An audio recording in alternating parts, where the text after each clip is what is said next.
He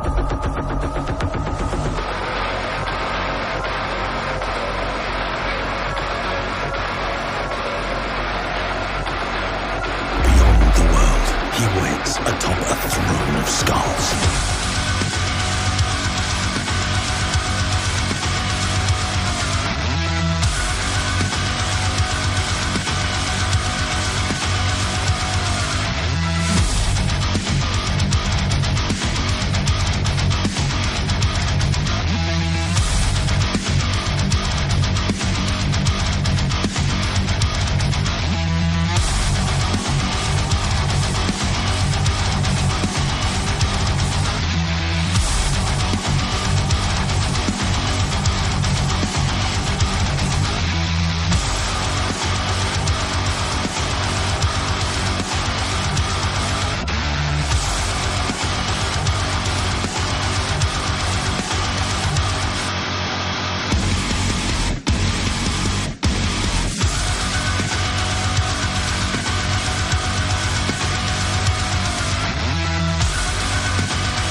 Welcome, my friends, to this best of 7 showdown between Kark and RomulanDawg.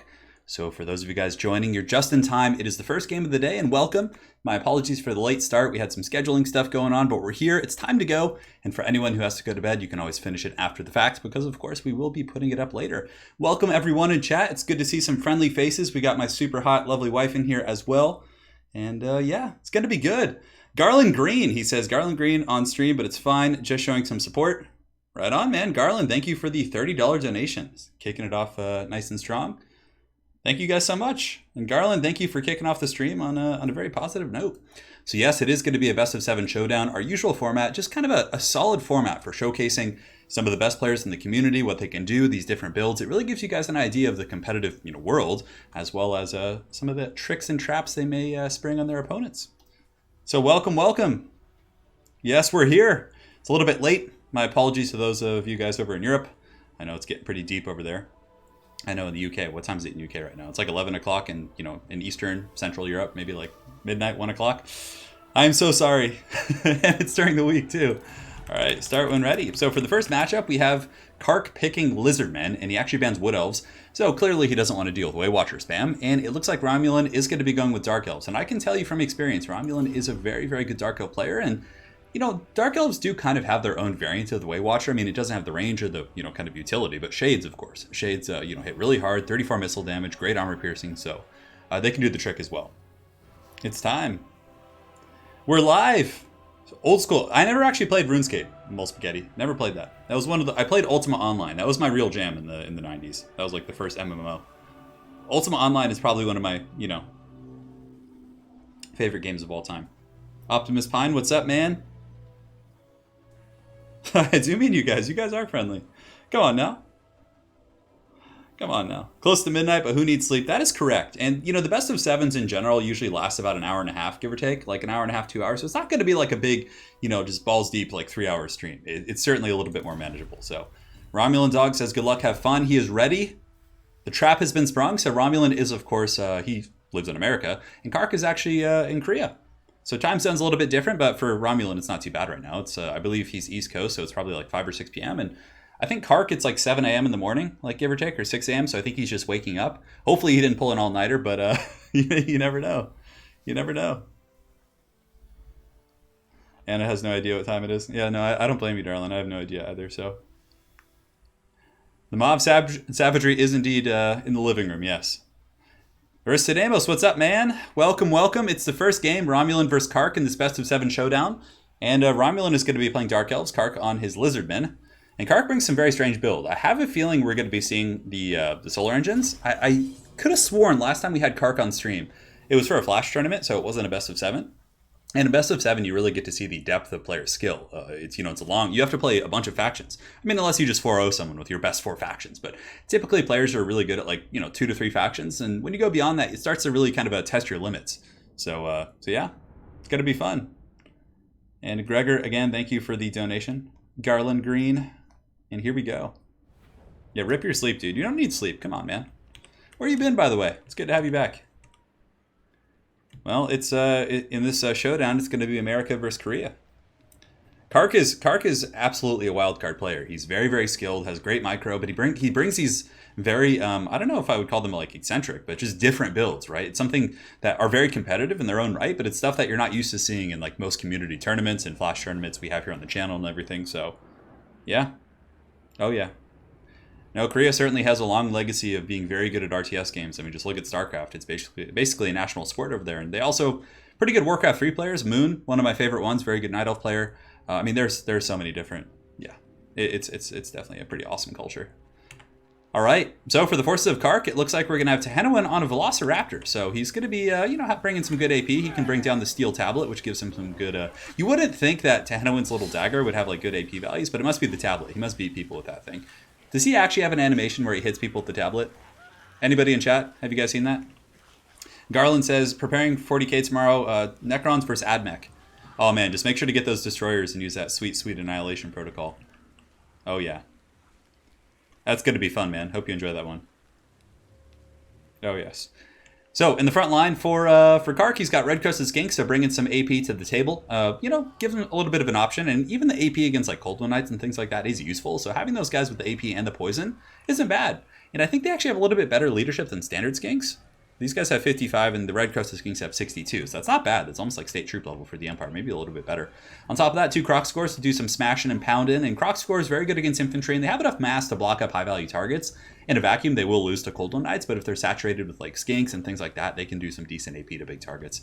The only thing is their base combat stats are a little bit low. So in the back line, it's going to be 4 Skink cohorts with Javelins. Going to be dropping some poison fire there. And oh, this is the real meat of Kark's army. Oh, goodness gracious. He's got 3 horned ones. So these are the elite of Lizard Cav.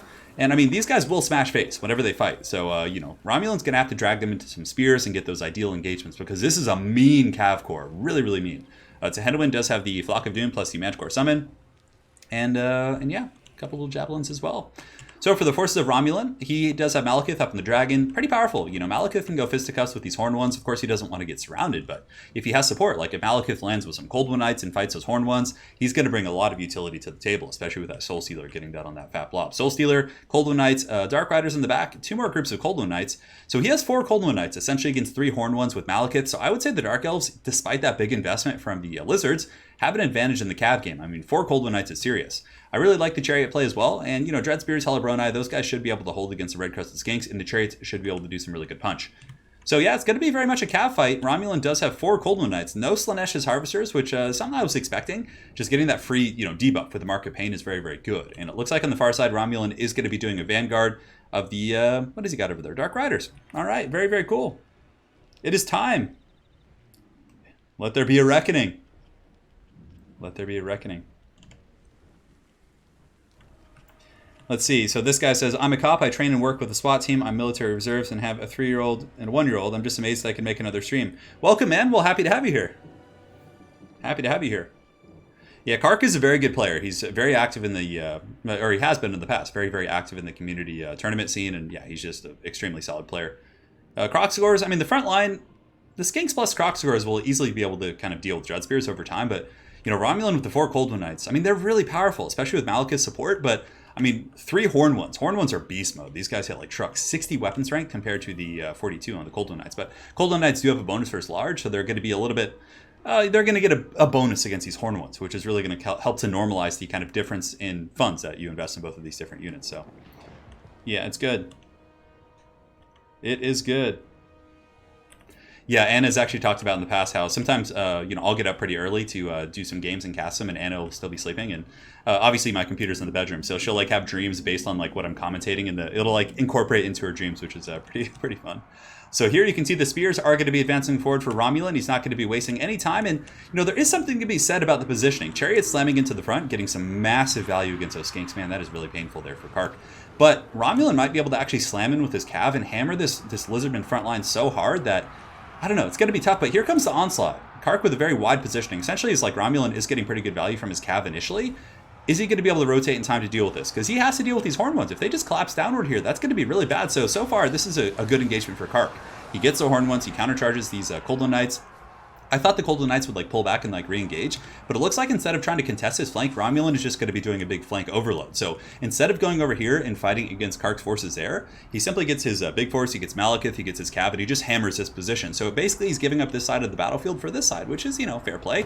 He's able to hammer the Croc scores. Really good Gaze of Malice right there, actually cleans up those red-crested Skinks.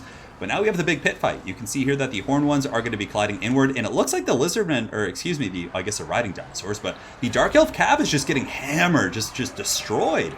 These Horn Ones right here got it hammered pretty bad. These Cold One Knights also got destroyed. I mean, Romulan, again, doing very well over here. Yes, these Cold One Knights and these ones still fighting, but it looks like 3 groups of Cold One Knights pretty much just offline. Balance of power is slightly in the favor of Kark right now, but that is also... my brain is just not working. Also, partially, blah, blah, blah. It's partially because of the Feral Manscore being summoned. So once that does disappear, it's going to make a big difference. Now, Romulan... Oh, he does have Slaanesha's Harvesters. Okay, I didn't see those guys. So Romulan does take a landing right here, and it looks like he's going to be dropping a fat Soul Stealer, just a fat erect one right in the middle of this formation. And that's a pretty good cast. I mean, getting good damage here. Slaanesha's Harvesters obviously can put up a good fight against anything with their debuffs and their poison and all that kind of good stuff. Over here, the Croc scores are a little bit saturated into Cold One Knights and Spears. So this is a pretty good position for Romulan, but there's a lot of Lizards coming back. 11 Croc scores, red-crested Skinks, and Romulan really took a hammering on his Cav in the beginning. And now you can see that Malekith is being forced back, and it looks like a second Manticore summon is going to be coming down. So the Wrath of the Manticore is certainly quite strong here. And I think that Kark is probably just going to grab both of these Feral Manscores and just chase down Malekith. I mean, why not? Just keep him up in the air. The Dinos are winning the ground on the fight, right? Just through the attrition, and the Horn Ones are really just hammering the Cold One Knights. I think that Kark really got the better engagements there, and you know, from here he could just chase down Malekith and, you know, do his thing. But Malekith does have a pretty good little Helm's Deep here. He does have a bunch of Dread Spears, Hellebronai, some Chariots as well that can do a pretty good job cleaning up Skinks if they can get free. So maybe if Malekith can hold and kind of endure the wrath of these Manscores. Although Tehenowin's getting in there. He's got his tablet, and he's just coming in with a steel tablet and just beating down this dragon here. So Malekith's going to have to fall back right now. You can see that his leadership's getting fairly low. 36. Very good play by Romulan, though. He's able to grab the Cold One Knights and intercept Tehenowin. Now, Malekith might actually want to pop his Soul Stealer, turn around, and kill Tehenowin. He's going to lose his Manticore in about, 15-20 seconds, give or take, and that would be a really good snipe. And Romulan does exactly that. He turns around, and oh, huge damage coming in. Malekith just getting that sweet, sweet Dark Elf Vengeance. And of course, he's all about that vengeance. Gaze of Malice going down on the far side as well. And if he kills Tehenowin, that could normalize the balance of power. Really good snipe there. That was beautiful stuff. Pulling back, waiting for the Manticore to kind of degenerate a little bit and rampage, and then coming in with the counter punch was an awesome, awesome play. So with that, the balance of power does normalize a little bit because the Dark Elf Spears are holding. Hellebronai, of course, very good leadership, durable units. They're going to be anchoring it. Although there still are some angry Horn Ones online, so you can see there's 22 models right here. Oof, this is going to be rough. 28 Horn Ones there. More Croc scores coming in, but Malekith 100% needs to chase off Tehenowin. Flock of Dooms actually could be really good in this position here. So it looks like the Dark Elves are starting to buckle a little bit. Hellebronai here getting pushed back. There are 51 Dread Spears here. But he still does have the Chariot. I mean, the Chariot does have AP missiles, but these Horned Ones, they're certainly horny for this. And it's going to be a little bit tough. So you can see that the Cold One Chariot's going to be getting pinned by the Croc scores. And, you know, Kark really just needs to commit one group of chariots to chase off the, or one group of horn ones to chase off the chariots and just have the rest of the force go back and clean up the rest of the Dark Elves. So the bounce power, despite Kark, you know, essentially losing his lord. Oh, but it looks like Kark was able to rally. Wow, that is big. Malekith needs to kill that guy. Flock of Dooms could actually be pretty good against the Dread Spears and whatnot. But yeah, the Horn Ones and company just cleaning up shop. You can see here that they're able to kill the Dread Spears. The Chariots over here actually doing okay against Croxagores because they do have the AP bolts on the back. But I don't know. I don't think the Dark Elves have the punch to deal with this. Malekith is very healthy. He might be able to get one more Soul Stealer off over the course of this game. But I don't know. It's going to be a tricky one for sure. So here comes Malekith. He's going to be flying in, going to be attacking some Croxagores and company, but I just don't think he's going to be able to pull it. I mean, getting that guy off the battlefield was nice, but then Malekith had to go chase him, so he wasn't able to really help. A really good breath attack, though, by Romulan. That's really solid. I mean, those guys are shaking. Malekith might be able to fly in. A Soul Stealer might be enough to help out and maybe get him there. I don't know. It's really hard to say. Flock of Doom is going to be going down from Tehedwin over here because obviously he cannot summon any more Manticores. Manticores have a limit to 2 charges here. Horn Ones should be able to clean up the last of the Hellebronai, the chillest of all the dudes in the realm. So over here, Horn Ones are going to be chasing off the Chariot. Now it's just Malekith up in the sky, really. Dark Elves don't have any other supporting elements. Gaze and Malice going to be going down from Malekith, and that's going to be a pretty good cast. That was solid. Yeah, I hit those Skinks pretty good. But I just don't think so. Hellebronai are going to be getting chased off. They're certainly in a very, very unchill situation right here, and they're going to be going to chill elsewhere. They certainly are not enjoying this battlefield. Malekith coming in. I wonder if he's going to try and snipe Tehedwin. That's not a bad idea. Just kind of tank the leadership of the army. Obviously, when an army loses its lord, either to fleeing or death, it does trigger a massive army-wide penalty to leadership. So he's going in, and Tehedwin's going to be dropping a Flock of Doom. I mean, better than nothing, right? He might actually just get gooned here, and down he goes. So Malekith is able to kill Tehedwin. Now, does RomulanDawg actually have... not a Melkos, but does he have a Soul Stealer? That's the real question. So here the Cav are going to be coming in. Romulan takes off in the air, and he's just going to be charging back in. Of course, the rules of the tournament stipulate that if all you have left is a single entity, you basically just have to go fight. So does Malekith have the punch to win this fight? Balance Fire is actually a little bit even, still in the advantage of the dinos, I would say. He's going to be taking a ton of Javelin Fire, which is going to poison him, and he only has 80 armor. It's not like insane. However, Horn Ones are not immune to Psychology. Malekith might be able to win this. If he has a Soul Stealer, oh, and the Hellebronai, the chillest of the dudes, are coming back. Well, yeah, Malekith, man, we got you, dude. So they're coming back in right now. That's going to be pretty big, because having a little bit of a buffer is massive. And now you can see Kark's forces are in a massive rout. The horny boys are trying their best, but man, Romulan with his Malekith play this game has just been on point. So Malekith surges back in, he's fighting Horn Ones, but now those Horn Ones are going to get crumped on by these Hellebronai, who are going to be rear charging them. And who knows with the magic situation. Okay, so he uses a chill wind there. Oh man, and it just nails those Horn Ones. I don't think Romulan had enough for freaking Soul Stealer. So here he's just going to pop the chill wind to kind of damage those guys. And oh my god, is Romulan going to come back in this game? Absolute insanity. Absolute insanity. All these games in these best of sevens we've been having are just so close. So Romulan up in the sky with Malekith. I really thought he was just destroyed. I mean, he was so far behind on the bounce of power, but I think that play of getting to Tehedwin like that was super clutch. And Malekith on a Black Dragon is very powerful. And with that, RomulanDawg is going to be coming back from the clutches of defeat and taking game 1 over Kark. Man, what a battle. That was an incredible game. Very well played to both of those players. That was awesome. Man, we were getting so many good games here. I can't believe he came back. That is lunacy. The Malekith play was really good because I think that Kark had some initial outplays very heavily with the Horn Ones collapsing. He was able to outvalue Romulan. They essentially traded flanks, but the flank that Kark got was more valuable. But Romulan able to come in and get Malekith, just the big black dragon getting in there and doing the thing. Man, that is intense. So well played. Well played. So Romulan's going to be going up 1-0 in this best of 7. And now let us go back to the lobby. And both armies were great. Like solid armies by both players. I like it quite a bit. Like good builds. It just came down to the play. That was a really well played game. All right, so next map we're going to be on the... there was a map I played the other day that I wanted to try. I believe it's called the Burial Mound of something. Yeah, we'll do this one. This was it. The Burial Mound of Grudznik is the next map. Romulan says Malekith solo play. Oh, man. Yes. You are good. Rules followed. I knew it was coming. Yeah. Romulan says, nice flank. It was really good play. They were just checking with me to make sure the rules were good. But yeah, he engaged right away. As soon as it was his last entity, he flew in and attacked the Horn Ones. Like, he didn't mess around. So, man, that was really good. Great opening game for sure. Welcome to the stream, guys. We got some new faces as well. For some reason, it's bugged, and I actually can't see how many people are watching. But regardless, doesn't really matter. Thank you guys for joining. Who needs sleep, right? The old Dark Elf on the big black dragon routine. That dragon went straight up Super Saiyan that game. Rom pick ban. And I'm going to grab some water in the meantime, because I am thirsty, my friend. Oh, man. That was a good one. A real slobber knocker.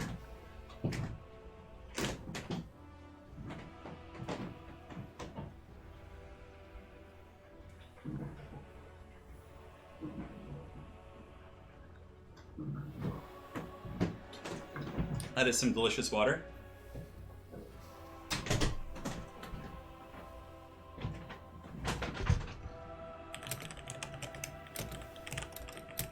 Other day.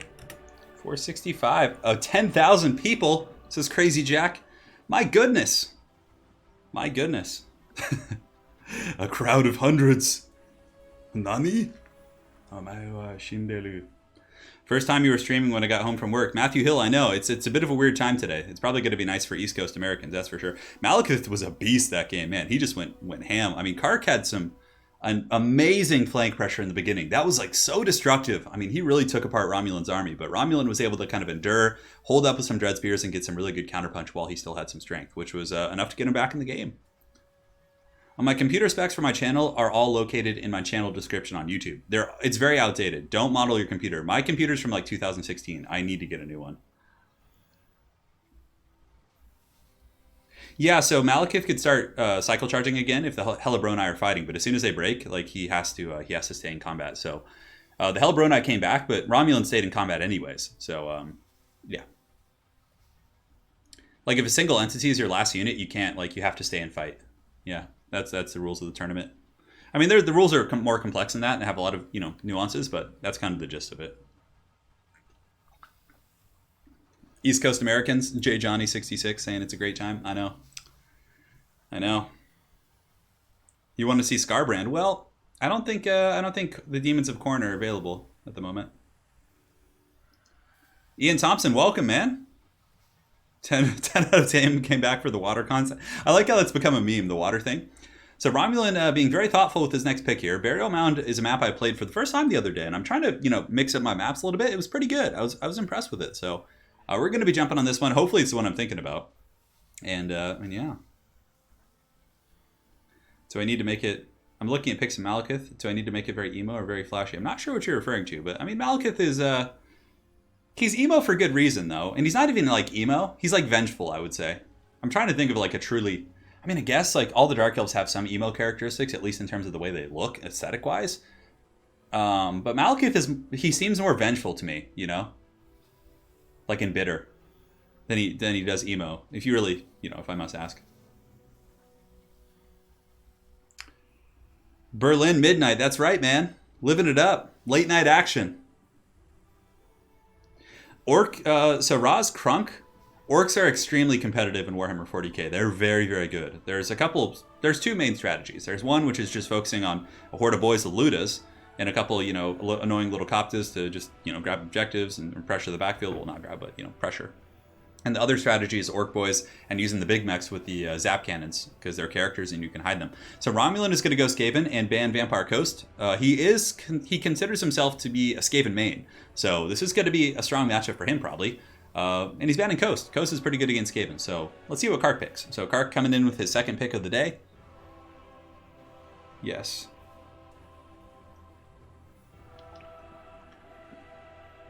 Malekith is pre-emo. Yeah, perhaps. Perhaps so, my friend.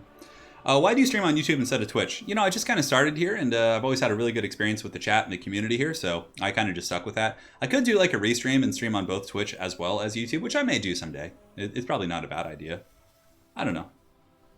Orcs are a good army, Roz, for a beginner, yeah. But honestly, if you want to play Orcs, you just get like 3 massive blobs of Orc Boys, each of which has 30 models. You get, a couple weird boys to cast the jump on them, get a couple war bosses to, ride up with them on motorcycles, and then you just get some either Ludas, a big group of maxed out Ludas, or a couple mech boys with the Zap Cannons and a bunch of Grots to just hold backfield objectives. Yeah, one of the guys I play in my 40k league, he's like one of the best Orc players in the country, so I get to play against him a lot, and he always gets me pretty good.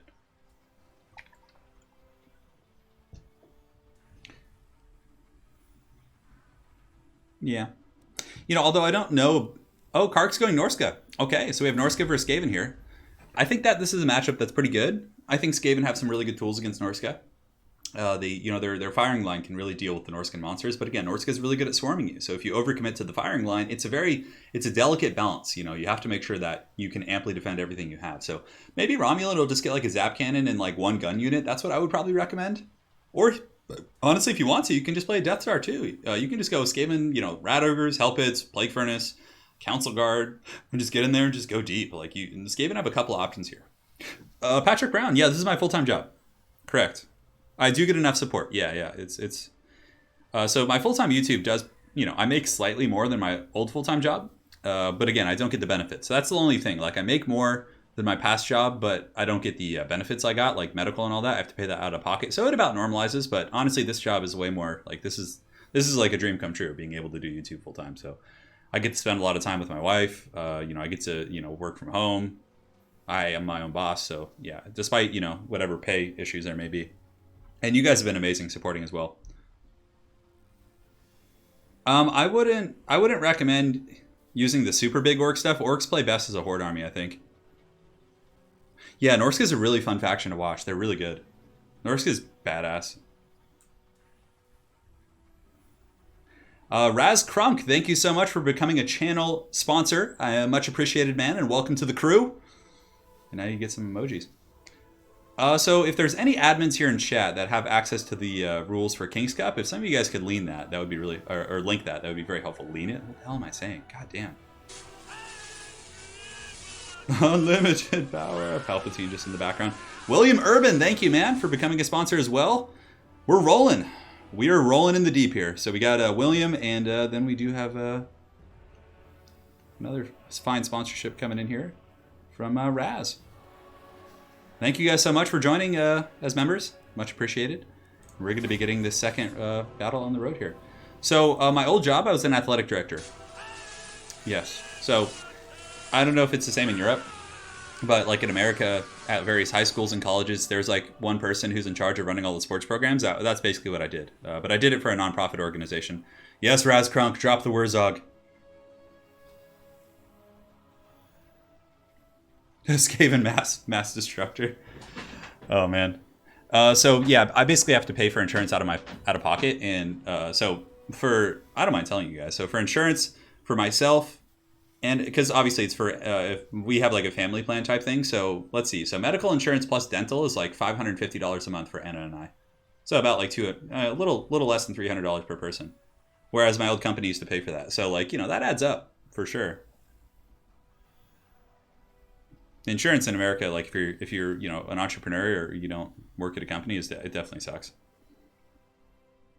Yeah, I'm actually going to go through and change some of the donation emojis and sponsor things. I'm going to get the steel chair coming in for sure. There has to be. I mean, it's such a recurring motif here on the channel. I feel like it's heresy to not have that. All right, guys, thank you again for joining. Next match of the day, round 2, Romulan and Kark. Very, very close back and forth game 1. And now we're here with game 2. We're going to see what tricks are in store in this Norska for Skaven Showdown. Welcome, welcome. Misha just linked the rules. Misha, thank you so much for that. And see what I'm saying? This is a pretty good map. I mean, there's a little hill on the side here, but it's not in the deployment zone. So, like, both players have the opportunity to rush that. A little bit of forest. It's actually a good map. I really do like this one quite a bit. So you changed it all instead of sport. Yeah, sport and esports, basically. Yes.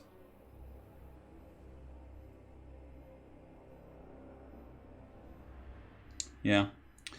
Yeah, so basically, I was an athletic director, so I used to run sporting events. Like I'd put on soccer tournaments, basketball tournaments. I put on leagues. I put on track meets, swimming meets, just all kinds of stuff. Yeah, it was pretty comprehensive. Yeah, but so basically, you can get really cheap insurance in America, but you have to make like Medi-Cal or Medicare or whatever, but you have to make like a certain amount of money, and I make too much for that. Like if you have like a full-time income, typically it's hard to get that.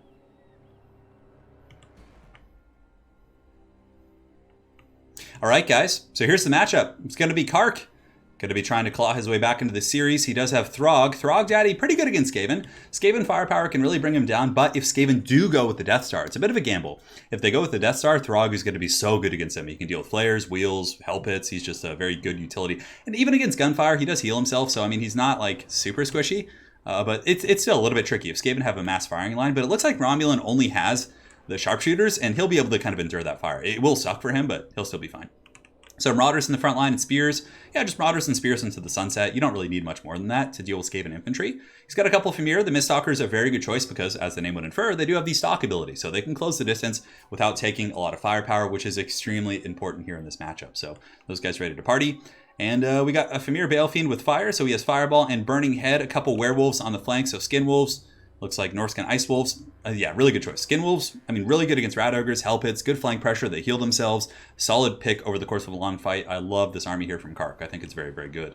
He does also have more Skin Wolves and Frost Wolves in the forest, so plenty of pressure for sure. Plenty of anti-large. It's a good army. So for Romulan's force, he does have the Natty Bubo Sharpshooters, and I think if you're going to pick a single, gun piece, they're going to be the best pick. They have stock, they hit like trucks, just incredibly valuable. Clan Rats with Spears, Skrulk Daddy, of course, still the best pick. Lieber and Rod of Corruption are just too good not to bring. He does have a combination of Stormvermin, who are actually a counter to Norscan infantry. Stormvermin beat all the Norscan infantry with the exception of champions. So against like Marauders and Spears and Berserkers, they perform very, very well.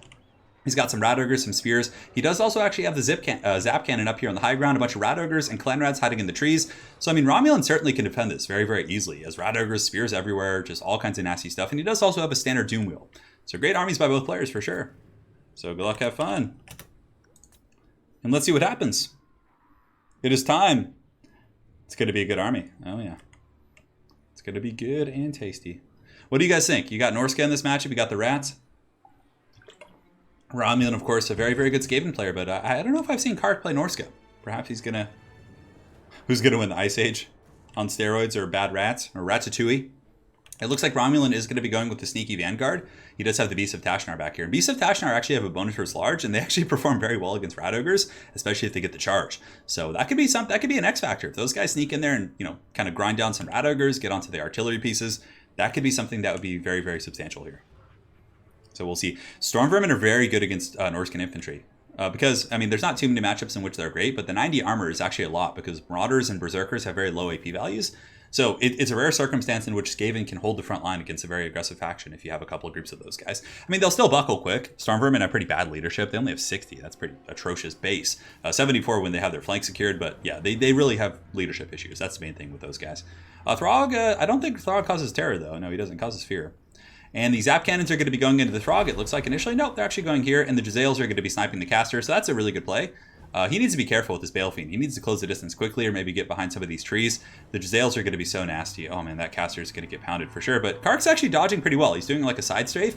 And the Zap Cannon going into the Werewolves, but the Skin Wolves just absolutely Ramboing that shot. They're just walking forward, just absolute confidence. And they're not taking too much damage there. But Jezzail's getting down this Balefiend. That's really unfortunate. But if you look here, there's a bit of a hill. So if he's able to park the caster right here, the Jezzails won't really have the best line of sight. So I think Kark needs to get there. And although the Jezzails are really open, I mean, oh man, he might actually just be losing these Jezzails right now because the Ice Wolves are coming in for Kark, a ton of pressure, and now you can see Romulan, they're going to be packing up their sniper rifles and running back behind this formation. Man, scary stuff. Scary, scary stuff. And it looks like the Zap Cannon is going to be going after the Balefiend as well. And it looks like some Norscan Ice Wolves might be just slamming into the front here, going after Clan Rats. No, they're kind of surging through. It looks like these Norscan Ice Wolves for Kark are just looking for an opportunity. But Kark is going to be pulling back right here and just dipping behind this formation. He sees the Rat Ogres, he scouts out the force, and now he's aware that Romulan has a massive force. However, Skin Wolf's coming in with a big flank. Skin Wolf's going to jump on those Rat Ogres, and these Werewolves just beat the shit out of Rat Ogres. You can see the Ogres are being torn to shreds. I mean, just massive, massive damage coming in. And I mean, it'll add up. Yeah, the bonus was large. And the Werewolves in the front line are going to be jumping on Clan Rats, trying to help out. It looks like some Rat Summons have gone down, and you can see how hard Skin Wolves beat Rat Ogres in straight up conflict, but the Summon Clan Rats might really help. Now, Miststalkers are going to be piling in as well. Norscan Ice Wolves have jumped and gotten their clutches onto the Natty Bubo Sharpshooters, but Romulan very quick to send in the Doom Wheel and the Stormvermin and a lot of other troops to help out there. But this is really good for Kark. He has Throg beating down a Doom Wheel, which is like a hard counter. That's a perfect situation.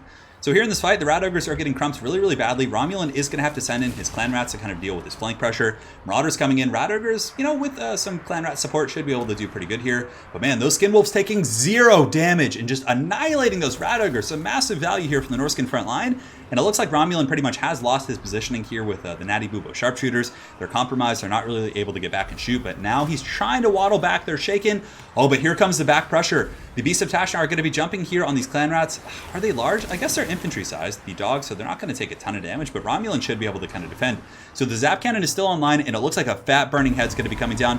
So it roasts through those Plague Monks, which were just summoned, and I think that might do more damage to him than it might do to Romulan. Ooh, and it goes into his own troops here, chews up some Marauders. I don't know, that was a bit of a wash, I would say, relatively even. So these Skin Wolves do break after, killing some of the Rat Ogres, so they paid for themselves. Now, they're going to break, they're going to run, but the thing about Skin Wolves is they're going to come back and heal. And if you don't kill a lot of models, 16 of 18 on those guys, that's really good. Now, back in the front line fighting, you can see Kark is slightly pulling ahead on the Bounce of Power. The Miststalker is really pushing through. And Marauders, obviously will lose head-to-head against Storm Vermin, but with the Miststalkers and some of the other supporting elements nearby, Miststalkers do cause terror, so the Storm Vermin are going to get terrified. Throg is kind of low, though, so there is a chance that Romulan might be able to goon him out with like a Lieber or something like that, but Throg has gotten back into the artillery piece. Romulan's Doom Wheel is riding dirty through the formation, doing some pretty good work, certainly pressuring these Norscan infantry. But if we look here, you can see it's looking pretty good for the Werewolves. We do have the Marauders fighting Sharpshooters, Storm Vermin are holding, but they're kind of surrounded. And it looks like the Bale Fiend was able to survive here, but the Bounce Fire is kind of normalizing a little bit. Romulan's Helm's Deep back here might be able to kind of hold, but look at these. Skin Wolves are pretty much full health here. Miststalkers are taking some damage, and Rat Ogres have pretty good punch against them. Rat Ogres just have, decent AP in general. So if they're able to rear charge the Miststalkers while they're fighting Storm Vermin, Famir don't have the best leadership in general. They're actually shaken right now. So there is something to be made there. So suddenly it looks like the Rats might be able to kind of stabilize in the back line here. The advance of Norska has been halted, but a Burning Head's going to be coming down from Kark. Oh, that's a juicy one. That's going to be roasting those Skaven slaves, probably hitting the Rat Ogres. Not that it really matters, but that Burning Head was the thing of beauty, just roasting. Oh my god, it killed the cannon, it killed the spears, it killed all that stuff there. Just massive damage coming in. Scroll Daddy's trying his best to hold, and he's relatively tanky. I mean, he does have 45 melee defense. I mean, I wouldn't call him tanky, but this Rat, he can take a beating for sure. That Rat can be swung about. So now you can see the Bounce Power is actually starting to go in the favor of Kark pretty heavily.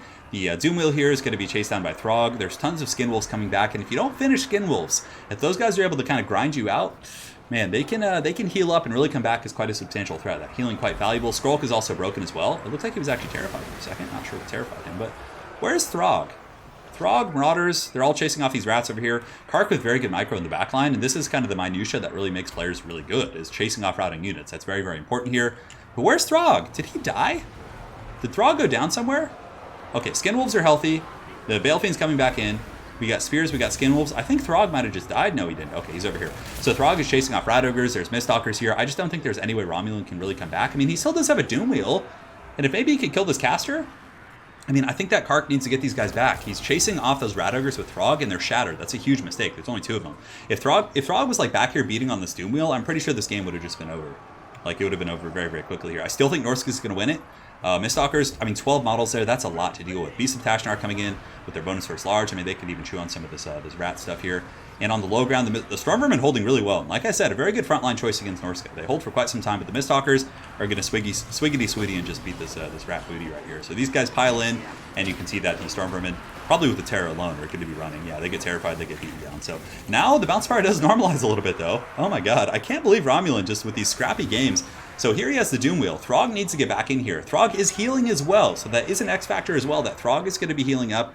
Skin Wolves have 12 models right here. We have another group of 14. I mean, these guys could heal up a lot. If they just hide, I might even just keep these guys back and just hide with them. They're very, very beat up right now. Let them heal a little bit. But the Beasts of Tashnar and company are going to be falling back. Throg is needing to get in here for sure. And Throg, what is he doing? Oh, he's chasing off the Sharpshooters. Okay, that's actually important. That's fair play. Natty Booba Sharpshooters, if they're able to sit on Throg, I mean, even only 9 models, they can do a lot of damage and kill the Famir as well. So that's a fair play. But I don't know. Romulan might be able to kind of secure this position again, and if he's able to get that Zap Cannon back online, that is going to be really, really bad. Werewolves here breaking off. Miststalkers still fighting. They have 12 of 12 models, so despite the fact they've taken about 60% of their HP and damage, those guys are still going. Werewolves coming in the back with a nice little charge, and that's really good against the Doom Wheel. So yeah, that explains why Throg is just on this hunt here. And on the bright side of things, Throg is going to be healing this entire time. So, I mean, he's going to be coming back in, and you can see that healing is really starting to reflect in the Bounce of Power. The Doom Wheel, since we last looked, has taken about 500 damage, give or take. It is wavering. If it breaks, it's pretty much 100% game at that point. Miststalkers are still here. Liber Bubonicus used by Romulan on the Miststalkers. Really, really good play there. Burning down that high-value target, putting them down to 3 and 2 models. Man, and that Rod of Corruption is so good from Romulan. But Kark's just Werewolf Ferocity here, just awesome persistence here with this army. Kark is doing such a great job here in this matchup. And the Doom Wheel is going to be falling to a pimp slap from Werewolf here in a second. Let's go ahead and take a look here. Come on, Werewolf. Give it the spear. Give it the claw. Marauders charging in as well. A couple of them getting... Is this Doom Wheel going to live? No way. 34 HP, 5 HP. The Werewolves are hot in pursuit, but they're actually terrified. Oh my god, 5 HP on this thing. And it looks like it's going down here. I like how the camera shakes when some of the Skaven stuff breaks. Skaven are still holding on, though. I mean, they have some Stormvermin coming back in. 67 model. Skrulk is probably out of summons. Both levers have been used, and it looks like the Natty Boo Sharpshooters have been broken off. So it's only a matter of time before Thrall gets back here, you know. It's he's coming back from work. He's pissed. He's going for Throg. He's going for Skrulk. It's going to be a rough one. Werewolves are broken, though. The Skaven stabilized that pocket. But I think at this point, just using the dogs, the Skin Wolves, to just chase off some of the rallying units, like getting rid of these Stormvermin, is going to be the way to go. Just chase them off, get Throg in here. Throg will pound town these guys, but it looks like Kark, he's got no time for games. He's going to be charging in with the Werewolves, and they do some pretty good damage. I mean, they have good DPS against light armor in general. They have 65 weapon strength, so they're going to be jumping on the Stormvermin here, really just laying a whooping on those guys. Open a can of Stone Cold Steve Austin whoop. What is it? What a can of whoop ass. Yeah, here on these guys. So they're going to be going down here. Throg coming in with the hammer. The last summon of Skrulk. Trying his best to anchor. I mean, man, the Skaven are very valiant here. Holding to the bitter end. Just bitter end. And now it looks like Throg is here. Just Big Papa's home. And he's going to be giving the business to this rat. I mean, Throg is a masterful duelist. And Romulan is going to withdraw there.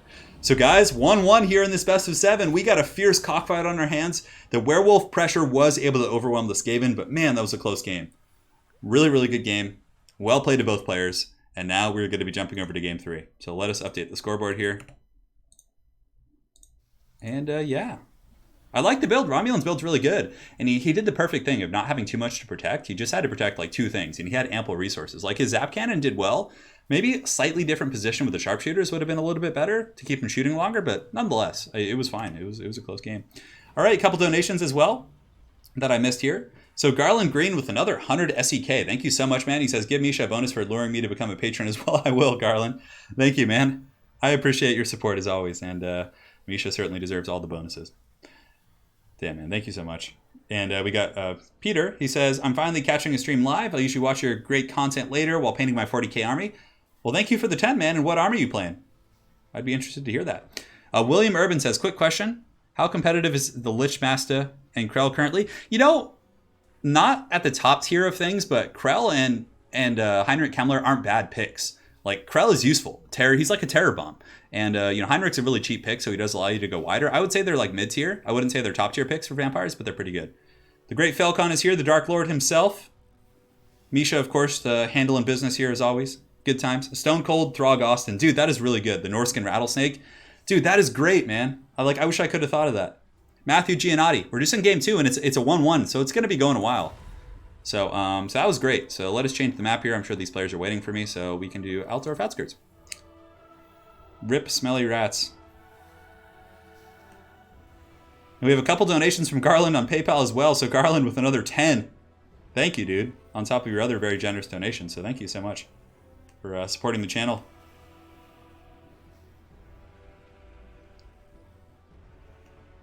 Yeah, if Skaven had gone with the big back line, it would have been pretty scary. The werewolves would have overran them for sure. Pure Skaven gunlines can work in some matchups. As a matter of fact, like it could have worked there potentially. It's really map specific, so you have to be careful. If it's like a map that has any sort of terrain blocking, it's going to be tough. Romulan Kark is a good lad. He is, Falcon.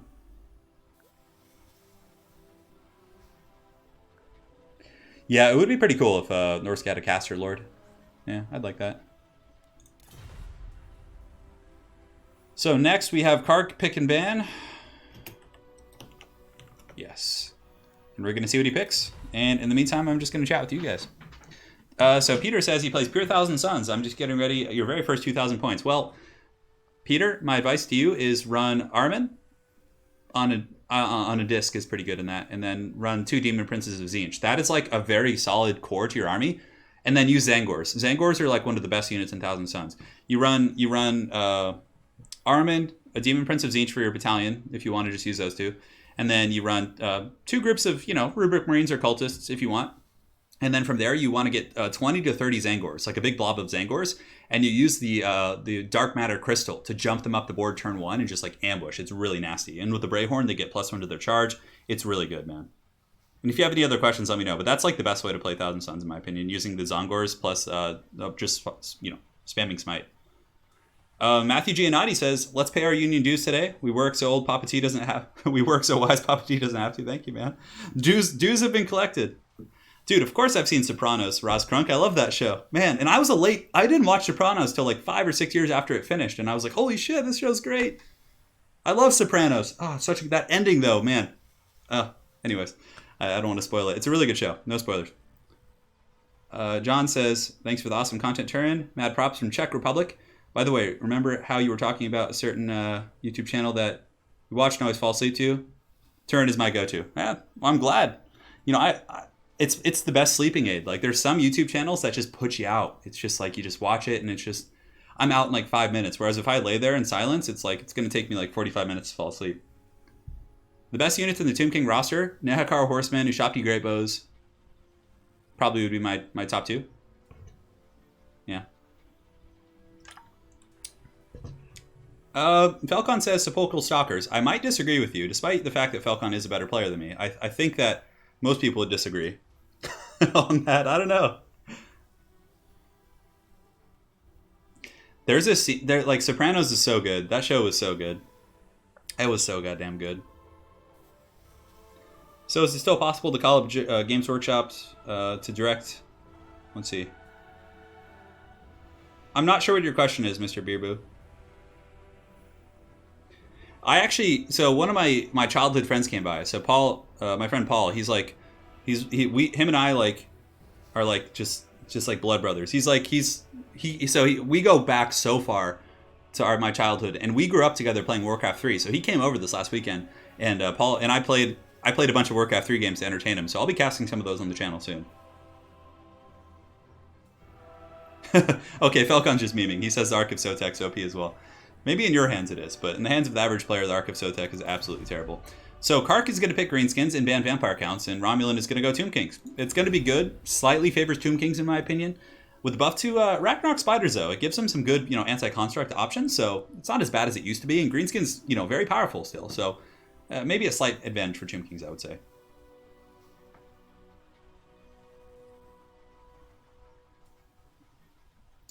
Yeah, man. Sopranos, that brings me back. I actually just finished watching it. I binge TV shows. Like, when I watch a TV show, it's like I watch it and like it's done in like 2 days. All 10 episodes are done in 2 days. Peter says, the list I'm building: Armin on a disc, Sorcerer, 3 Princes, 2 Rubrics, 30 Zangors. Oh, dude, that's a pretty competitive list, Peter. I think you'll be very happy with that. The only thing that's a little bit questionable on that list, Peter, is going to be your Mutilex Vortex Beast.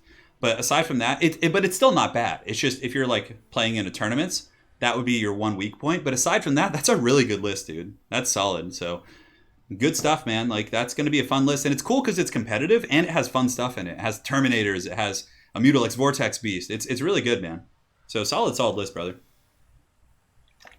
Yeah, 3 Princes is pretty mean. Blackworks are really good, actually. They're immune to psychology, and they have enough AP to actually hurt constructs. So I think that's really, really strong. So great pick so far by both players. Yeah, I tend to watch a lot of really bad shows. I watched Another Life on Netflix. It's like a new sci-fi show with Katie Sackhoff. She's from Battlestar Galactica. It wasn't very good, but it was still fun. And it wasn't very good. But I just finished that, and then right now I'm watching. I actually was behind on Walking Dead, so I'm watching season 8 right now. Sons of Anarchy, one of my favorite shows. That was a great show. Goddamn, I've been to the shit out of that. I love, oh man, Ron Perlman's awesome. That show is really good. I don't play SFO. I prefer the vanilla experience. I think it's what's supported by CA, so it's like what I wanna. And I think that this balance is a hard thing to do. And I think Creative Assembly has like the fact that like any faction can beat any faction despite some horrible matchups. Like it's pretty good. I mean, it's really hard to bounce an RTS game with 3 factions. Just imagine one with 16 or whatever it is. So yeah, I'll watch The Wire though for sure. I did watch the Chernobyl miniseries. Anna and I watched that together. That was pretty heavy, for sure. I've seen Stranger Things. It's a good show. I liked it. I mean, I was born in that time period, so it's nostalgic for me. I've seen Vikings, finished it. I liked Vikings as well. Vikings wasn't as good after a certain point that I don't want to spoil for anyone, but it's still quite good. Look, Sons of Anarchy isn't like going to be an award-winning show, but it was still really fun. The fake Irish accent, says Ross. Yeah, there was quite a few of those. I've seen The Expanse. I've seen Season 1. I haven't seen Season 2 yet, but I'm excited for that. I've seen The Colony. I'm telling you, dudes, I watch a lot of TV shows. I've seen Season 1 of The Colony. I didn't go for it after that. I know, but I don't really care. If there's zombies and post-apocalyptic fighting, like, I can forgive a lot of plot errors and things like that. I haven't seen Oz. No, I haven't seen that, Major Mola. No, I haven't, my friend. So it looks like Kark is ready. RomulanDawg making some final tweaks. Obviously, these players know that it's going to be an intense fight. HBO's Rome, seen it. One of my favorite shows of all time. Chernobyl was amazing. I haven't seen Dark. I'm waiting for Anna because I know it has some horror elements, so we're going to watch that together. Misha, I haven't watched The Wire. I got to watch it, yeah.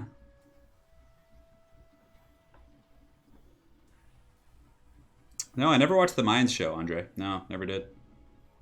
My favorite Space Marine chapters? Death Guard, Black Legion.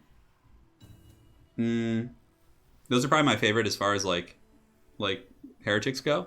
And then as far as like loyalist factions go, for my favorite, it's probably going to be the Salamanders. Imperial Fists are pretty badass too. Yeah. Oh my god, Last Kingdom is like Anna and I's favorite show right now. It's so good. I am Uhtred, son of Uhtred. Draw the square, we will fight. All right, back to Warhammer. It is time. Q&A. We will continue after the game. We will continue. All right, guys. So here we are in Game 3. It's a 1-1 series. Very evenly matched, these two players. You've seen that both of these games have just been back and forth, just cockfights to the bitter end, which is just how it should be. It's perfect. So, oh yeah, it's time. Come on, who hasn't seen Breaking Bad? It's so good. So let's hear it, chat. Are you guys here for the Greenskins, or are you going to be rooting for the Tomb King? So for the Green Skin Horde, the Wa, looks like it's going to be a pretty mixed forces army, but a ton of heavy punching. He has a Giant, he has the Arachnaut Queen, and he does also have Azag. So a ton of heavy AP. I mean, if microed effectively, this is plenty of armor, plenty of AP to deal with the big threats. So I really like this from Kark. If Romulan does go with a very big, construct build, this is going to be a pretty mean beatdown squad. Plus, he does also have Spirit Leech. Spirit Leech very good against single entities, so that's a solid force. 2 Goblin Big Bosses as well, which in their own right are quite good against some of the bigger targets, so I think that these guys are a good choice as well. But his main line, I mean, due to having a very expensive core here, or like big monster core, is going to be a little bit ghetto. So he's got Goblins, Orc Boys across the entire front line. It is most certainly the Walmart edition of things. Forest Goblin Spider Riders, and it looks like Night Goblin Squig Hoppers. It's very, very Walmart, aside from his back line. 2 Goblin Wolf Chariots, which are in their own right are good against skeletons and infantry. And it looks like, oh, we got a lot of WAs going off in chat, and a fat 99 erect donation coming in from Quantum Mechanic. He says, your cast got me into tabletop, as well as Total War Warhammer. Been painting up a Seraphon army. Figured you should get the cut. Quantum Mechanic, thank you so much for the $99. That is very generous, man. And I'm glad. Seraphon are badass, man. And if you want, I don't know much about Age of Sigmar, so my apologies for not being able to yield too much help for you there. But Seraphon, Arcs of Sotek in tabletop are insanely powerful. Get those things and just go deep, man. You're going to have a good time. Also, on top of that, talk to the Lore Master of Sotek. He has a lot of experience with Lizards, so he can help you out there. But thank you so much for your support, man. I really do appreciate it. So no Black Orcs. Instead of relying on Black Orcs, he's just going to be relying on his monsters, and he certainly has monsters to boot. So again, thank you so much for the $99, and now we are back to the action. Enjoy your Seraphon, man. So we got Grand Hierophant Kotep. He's going to be dropping some sweet thunder on his Casket of Souls. So Romulan coming in with the Casket, which he brings that to deal with Black Orcs probably, but I'm actually interested to see how the Casket will do against like Giants and things like that. Frontline's going to be Skeleton Warriors, which actually will, have a fisticuffs fight with Goblins. It's pretty even, actually. One group of Tomb Guard. He does have a Screaming Meme Catapult. Spirit Leech as well. 2 groups of Nedakar Horsemen. Skeleton Archers. I mean, no constructs, really. He does have a Tomb Scorpion, but how is RomulanDawg going to deal with those big monsters? I mean, okay, he has Spirit Leech, I think, or no, he doesn't. He actually has Kotep. No, he actually does have a Lich Priest as well. Okay, so he's got a Tomb Scorpion here. He has a Chemerian War Sphinx, and he does also have another Tomb Scorpion. Okay, so he does have 3 constructs. For a second, they're all hidden, so I was like, oh, he doesn't have any constructs. But yeah, I mean, the Giant will beat all of those, as will the Arachnaut Queen. But Tomb Kings, again, do have some supporting elements that could be quite... Did I say Tomb Queens? Tomb Kings will be quite helpful here. And but I mean, the Greenskins do have the advantage, guys, in the monster fight with Azag plus like that beatdown squad. This is one of the first times I've seen Greenskins in quite some time actually being outmatching a Tomb King opponent in terms of like heavy construct or monster play. Oh yeah. Oh yeah, it's time. Yeah, Seraph. I was actually, before I forget, I was actually at Games Workshop a couple weeks ago, and there was a Seraphon player. He was using the old Kark model. He had two Arcs of Sotek, and like he just marched them in. And the Arcs of Sotek just shoot like mortal wounds everywhere, man. So like I'm telling you, the Arcs of Sotek, from what I've seen, Quantum Mechanic are really, really good. Yes. So the battle's underway here, guys. The Gits are going to be marching forward. Goblins and Orc boys. Certainly a budget line if I've ever seen one. I don't know who's going to win this, honestly. The Screaming Skull Catapult and the Roomba, I don't think they're going to be super effective, but, you know, the thing is they're going to crump some Goblins. A little bit of an overshot there. The Goblins go from confident to still confident, despite taking some of those artillery shots. The Screaming Meme Catapult does actually have a kind of a discourage effect on it, so that is something to consider for these low-tier troops. Now, is he going to shoot the Giant or the Spider? No, he's going for Orc Boys, it looks like. He makes pretty good contact there, takes out 2 Orc Boys. The Screaming Meme Catapult is, you know, it's called the meme for a reason. It's certainly not one of the better ones. I think it's okay in some matchups, like against, you know, it's okay against, like, the Coast. So now he's switching his fire onto the Arachnoid Queen with the Roomba. Now, does the Roomba have good AP value? So it looks like it does. So let's actually watch. And it looks like the Narrow's Incantation is going to be getting popped in the Lich Priest right here. And the reason he cast that is to trigger the Lich Staff. So the reason you bring Kotep is because he has this item, the Lich Staff, which actually adds to the cooldown. So Wa cannot be used for 15 seconds now until Azag fights again. Goblin Chariots are going to be slamming into the front lines, screaming Wa as they go in their high-pitched Goblin voices. But Nedekar Horsemen are going to surge forward and are a pretty good answer there. But the Goblin Wolf Chariots actually doing some really good work in the front. And the Catapult shooting in. And yeah, I don't know, this big Arachnoid Spider is going to beat down the Scorpion. So we have a giant spider beast fighting I guess a constructed metallic scorpion, so only Warhammer Fantasy here. And the Roomba's shooting in. Man, the spider is really getting the upper hand here. Some goblins are going to be charging in to help out their queen. And guys, mind you, this queen here is going to be able to summon some spiderlings back here to pressure this Screaming Skull Catapult, which I think he should do here in just a moment. Here in the center, we do have another fight. The Giant and the Goblin Big Boss, which is kind of crumping through some skeletons. But over here as well, you can see the Cambrian War Sphinx for RomulanDawg is causing a lot of problems, and there's no Wa right now. So the Spirit Leeches plus the double Scorpion, they were able to get the edge on the Spider, which is pretty big. So very, very well played by Romulan there, getting the good Spirit Leech play in an environment in which the Spider should usually win. Now, this is a big mistake I see a lot of people make, is they don't use Azag as much. They fly around, they're very conservative. Azag is a world beater. Like, if Azag was in the back line right now, he could just feast on the soul of Kotep. Like, there's no reason for Azag to be on this part of the battlefield. I'm not sure what he's doing. Like, Azag 100% needs to be over here feasting on Kotep, in my opinion, or going after the Tomb Scorpions and helping out in the monster fight.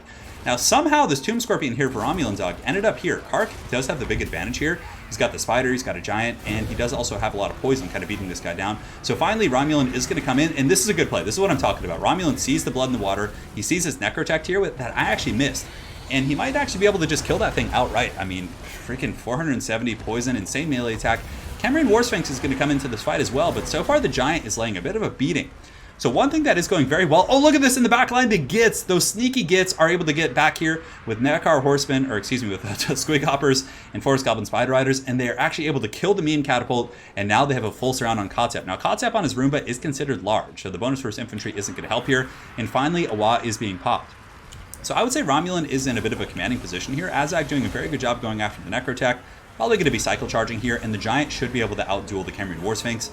Spider's getting a little bit low, but that Wa is going to be very helpful. But Romulan is won the battle in pretty much every other respect. You can see he's won the infantry fight. You know, the Goblins, of course, not going to be holding terribly long against all this fear and terror. And is Kotep going to be able to stabilize? Tomb Scorpion back here should be able to peel off here. And he has both Scorpions back here. So he's being very conservative, trying to draw out this game. But the Cambrian War Sphinx is certainly taking quite a bit of damage. I would probably go in with him and... Oh, he's going after the Lich Priest. Oh, man, and Azag coming in with the Steel Chair, getting a ton of damage against this Lich Priest. Outstanding play right there. But it looks like the Cambrian War Sphinx is able to tear out the supporting elements. Is Azag going to be able to get away? He's been able to get the tip in a couple times. Azag's just kind of slipping it in there, but he hasn't been able to just go full in yet. You know, he hasn't been able to really finish anyone off. So Azag at this point might want to just pull back and kill this Necrotech before it gets more healing off, because the Tomb Kings have most certainly secured this part of the battlefield. I mean, they have this backline on lock. I mean, he did lose his Catapult. Oh, Spirit Leech going down as well on Kotep. So focusing his fire a little bit. Is he going to come in and go for the snipe? He could. Like, if Azag goes over here where my mouse is moving and collapses in this direction, he could then attack and then pull out in a safe direction. That's what she said. So over here, Goblin Big Boss is going to be going after the Necrotech, which is going to be probably a victory for the Goblin Big Boss. His stats are just better, but a Lich Priest is coming in as well. The 2-for-1. Oh man, I don't know if this guy's going to survive. Goblin Big Boss taking a little bit of a beating here. He's actually shaken. So suddenly a good situation for Romulan. Is looking a little bit scary here. So in the back here, you can see Kark is going to be getting in on the Grand Hierophant Kotep. Kotep is going to be going down here in a second. And it looks like Kark, who was ahead on the bounce power, may be falling back towards the middle if Romulan is able to kind of snipe his lord here. Narrow's Incantation of Protection is going to be going down as well. And I cannot believe this Roomba hasn't died. It only has 20 melee defense. Like, it's actually dodged 1 or 2 attacks there, which is quite impressive. The monster fight is still going as well. The Giant and the Goblin Big Boss fighting the Ushapti Summon. So the Ushapti Summon has come down for RomulanDawg and the Tomb Kings. And that's going to help quite a bit. Holding these guys in place, just kind of buying time for some of the other elements on the battlefield. Goblin Wolf Chariot still causing some problems. But over here you can see Kark on Azag looking to feast. Is he going to go after Kotep? It looks like he is. So he goes for the kill. Does he get it? It looks like Spirit Leech is going to be going down as well. That should be enough to finish him off. Azag's pressure is very, very powerful.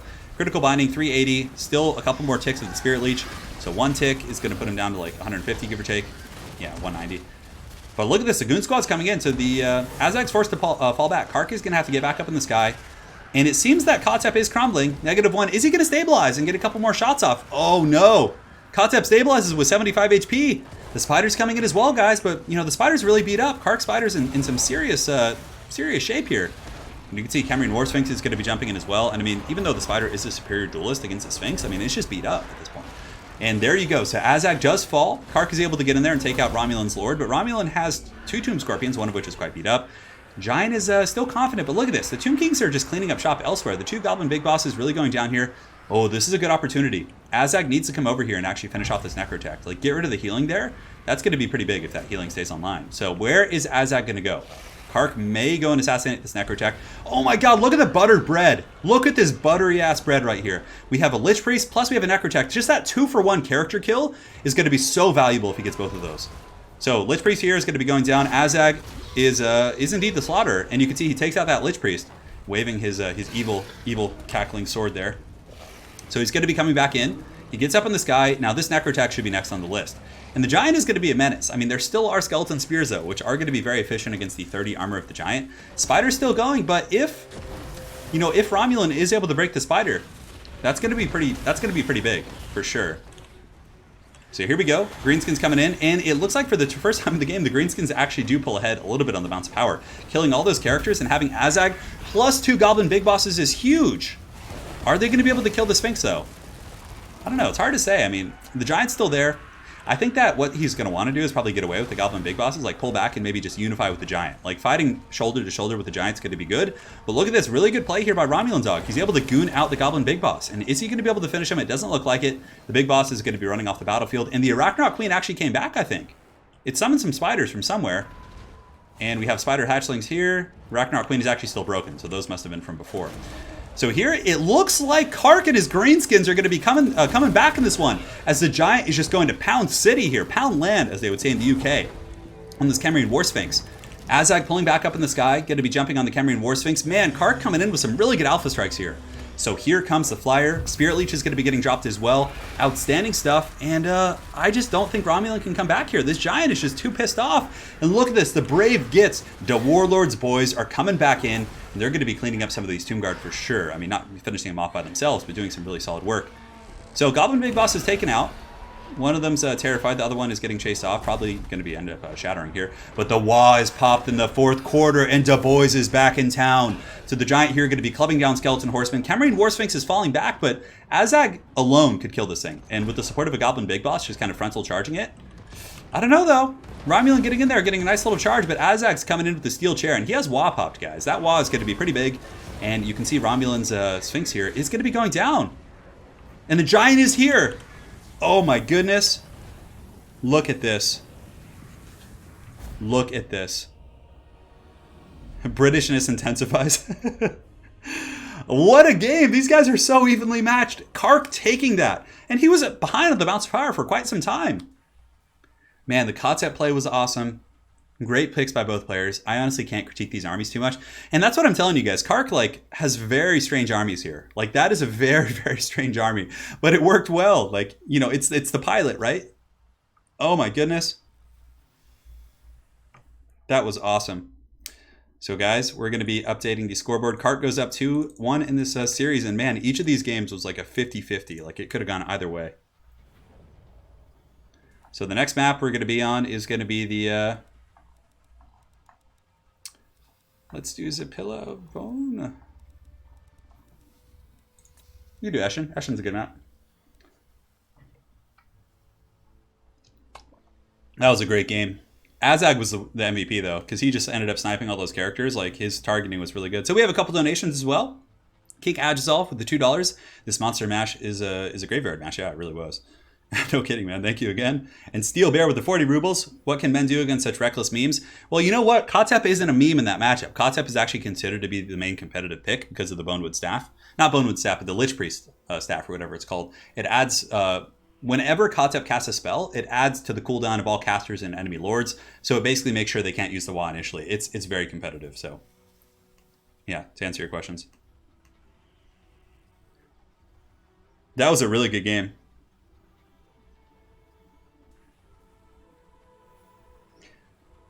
Yeah. It was a very, very even match there. I tend to prefer, yeah, I don't know. I probably would have brought something similar to Romulan, to be honest. Alternates. So, Rom now. Alright, guys. It's really hot here, so I'm going to get some water and turn on the AC so the dogs don't boil. I'll be right back.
All right, I return, my friends. Quick, everyone else will take over the chat while Turin is gone. Man. It is good times. And did you guys obviously can see the thumbnail for this stream. So RomulanDawg obviously is a Skaven main. So basically what I do is I just ask the players what their favorite faction is or what they want to represent them. So I know Romulan's a Skaven guy. So I just literally searched Jacked Rat, and that's what came up.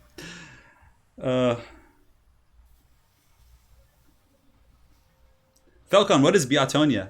Is that just how you're saying it? Giants are noble creatures. Nobility always has proud traditions. Oh, it says, oh god. Burnt Toast. It was a really good match, dude. Incredibly good. I would recommend going back and watching it.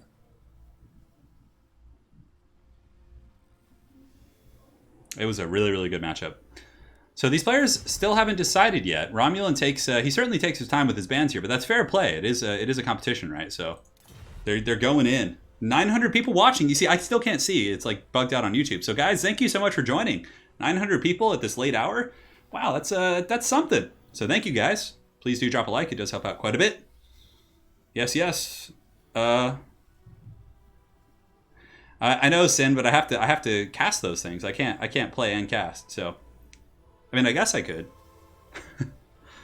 No, but it's better to just focus on casting, basically. It would be fun to play in one of those. Yeah. Do not let the clan down, Romulan.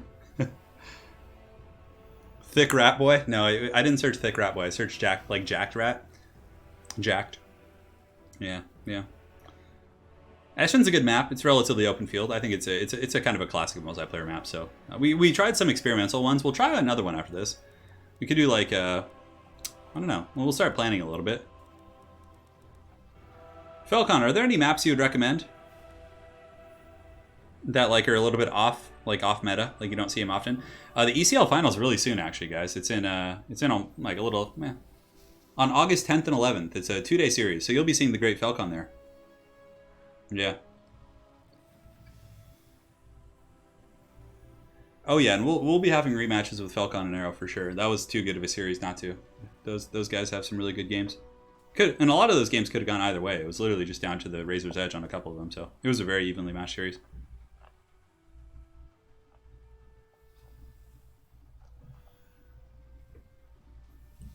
Callum says, been watching your video for ages. Thanks for the entertainment. Quick question. I'm new to multiplayer. Good starting faction. Lizardmen are pretty good for beginners, I think. That's often what I recommend.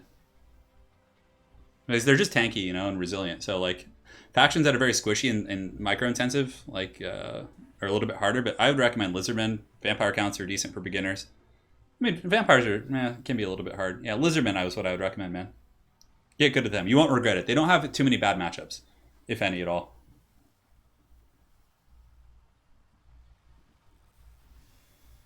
Yeah, Aristodamos. If you want to send me some map suggestions, actually, of like maps that you don't see often that are even. I'm not no hills, none of that, like no dark elf maps, just all that. Yeah. Grimhagen, Wicked. You say it's a good map, but then you say LOL afterwards. So I'm a little bit concerned about the backstory with that one. So these guys are still working out their picks here. For beginners, yeah, Chaos is okay for beginners. But Chaos has some really hard counters. Lizardmen don't really have too many hard counters, if any at all. So like that's why I would say lizards are a little bit safer. Salon Gold.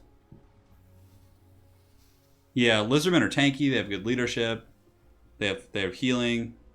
They have awesome monsters like Salon Gold Kappa. No, I actually don't even know what Kappa means. Like I know it's a Twitch thing, but like, can somebody articulate? Okay, you forgot the sarcasm tag. What does Kappa actually mean? Like, I see it spammed in Twitch chat. I get that it kind of is a thing that means like, oh, I'm joking, or this is a meme. I know it's general meaning, but like, what is the origin of that? Eric, thank you, man. Right back at you, dude. Eric Smith. Hi, Shetland, how about you send me some maps? Since these guys are just memeing all over me right now.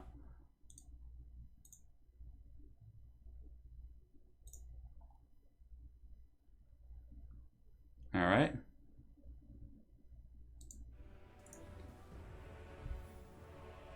Yeah, well, perhaps someone will explain it. Oh, okay. I see, Shetland. I see.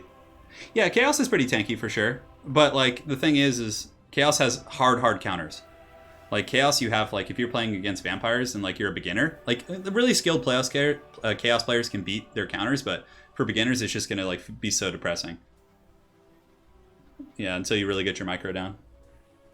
The Moonbow, biggest hill ever. This is the first time I could catch your stream. Feels EU, man. That's pretty funny, Mr. Johansson. I know, it must be getting pretty late for you guys. And this is going to be going a while. This is like a deep one. We're 2-1. And we're like an hour into this. A little bit of lag. Hopefully that stabilizes. Okay. I noticed we dropped a frame there. We're okay. We're okay. Man, that gave me like a... You know that feeling when like a cop like drives past you or like pulls you over, like that sinking feeling in your stomach and spine, like that chill? That's what I felt when I saw my stream go there. Oh man, Volksgrad.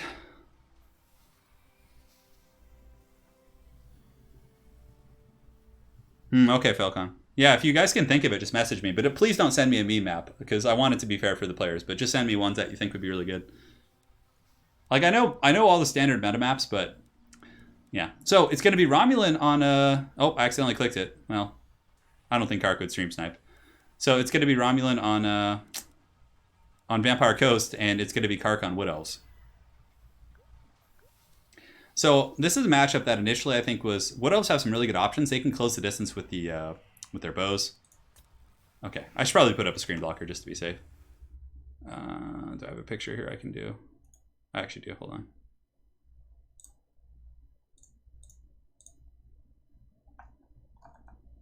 Oh, that's the wrong one.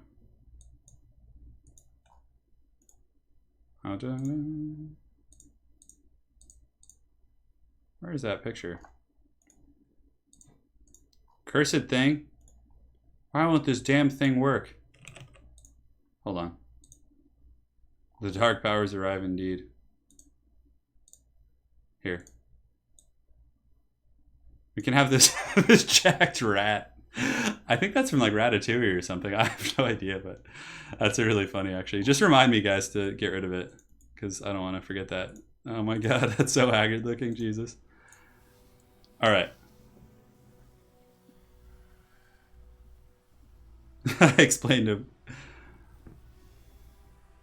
Yeah, it's good builds by both players, actually. I would say both builds are pretty competitive. Romulan's build's really good. It has all the elements you need to fight against elves. A couple of strange niche picks in Romulan's thing, but I mean, that's normal. Each player has their kind of nuances, right? It's a good build. It's a good build. I got the screen blocker, guys. You're good. You're covered. T's got you covered. That's one chunky rat. I know. I don't know why that picture just made me laugh so hard. It's just this big, like, chunky ass rat. It's perfect.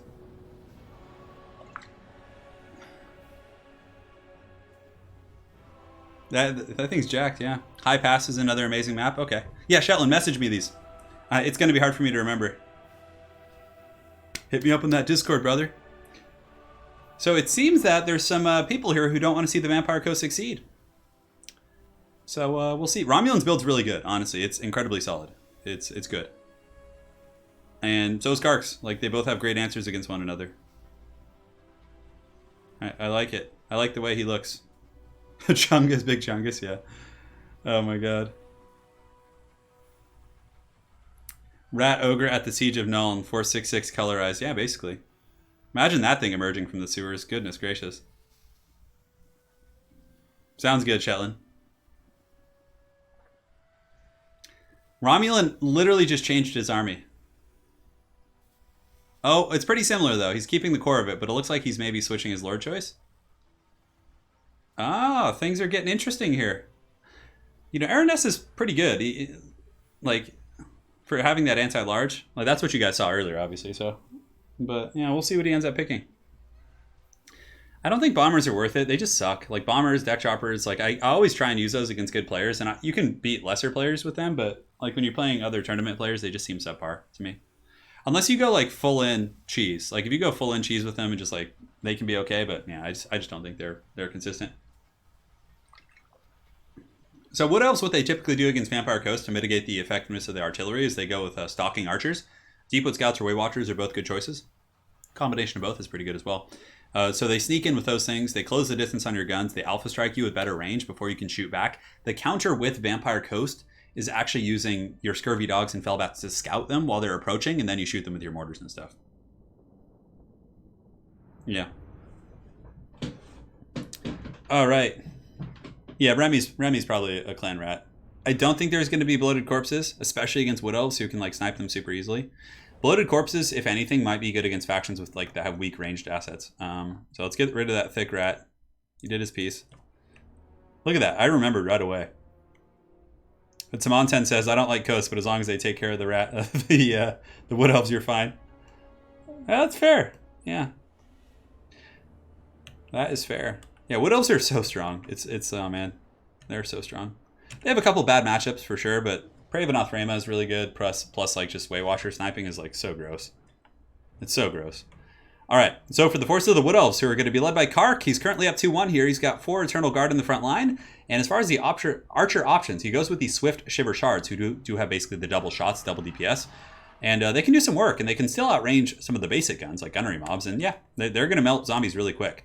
He's got 2 Deepwood Scouts over here. No, Swift Shiver Shards on everyone. Okay, going for the high burst. He's got a big dragon with Pravenoth Rama, which is also good because if there is a crab rush or a lot of crabs or armored issues from the Vampire Coast, this guy brings some good AP to the table. He's got a Spellsinger with life on a Great Eagle, and for the Cav Corps, he's got Wild Riders, and the Sisters of the Thorn. Bloated corpses should not count towards single entity if they do. That would be a lapse in the rules, in my opinion.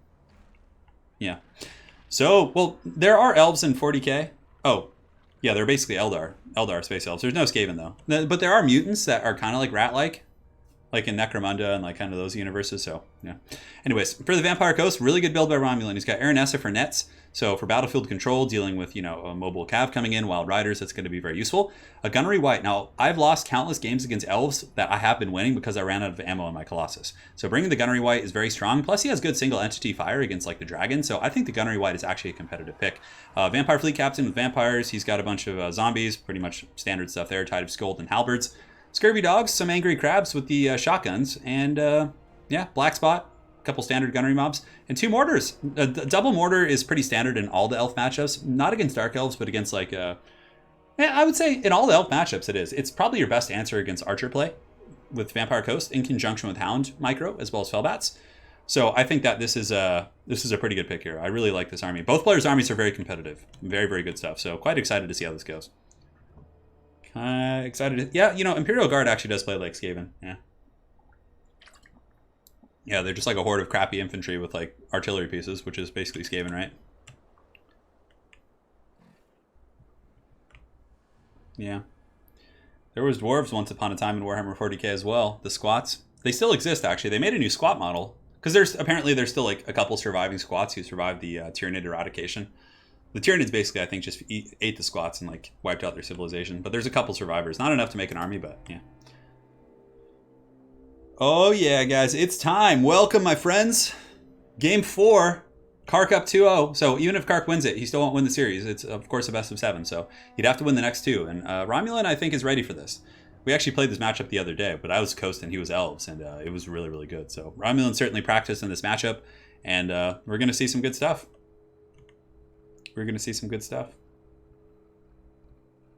Imperial Guard or mutated Skaven confirmed. I mean, honestly, they do play really similar. If you see Skaven armies in AOS, it's like like a fair amount of range tools. Well, a Skaven can play.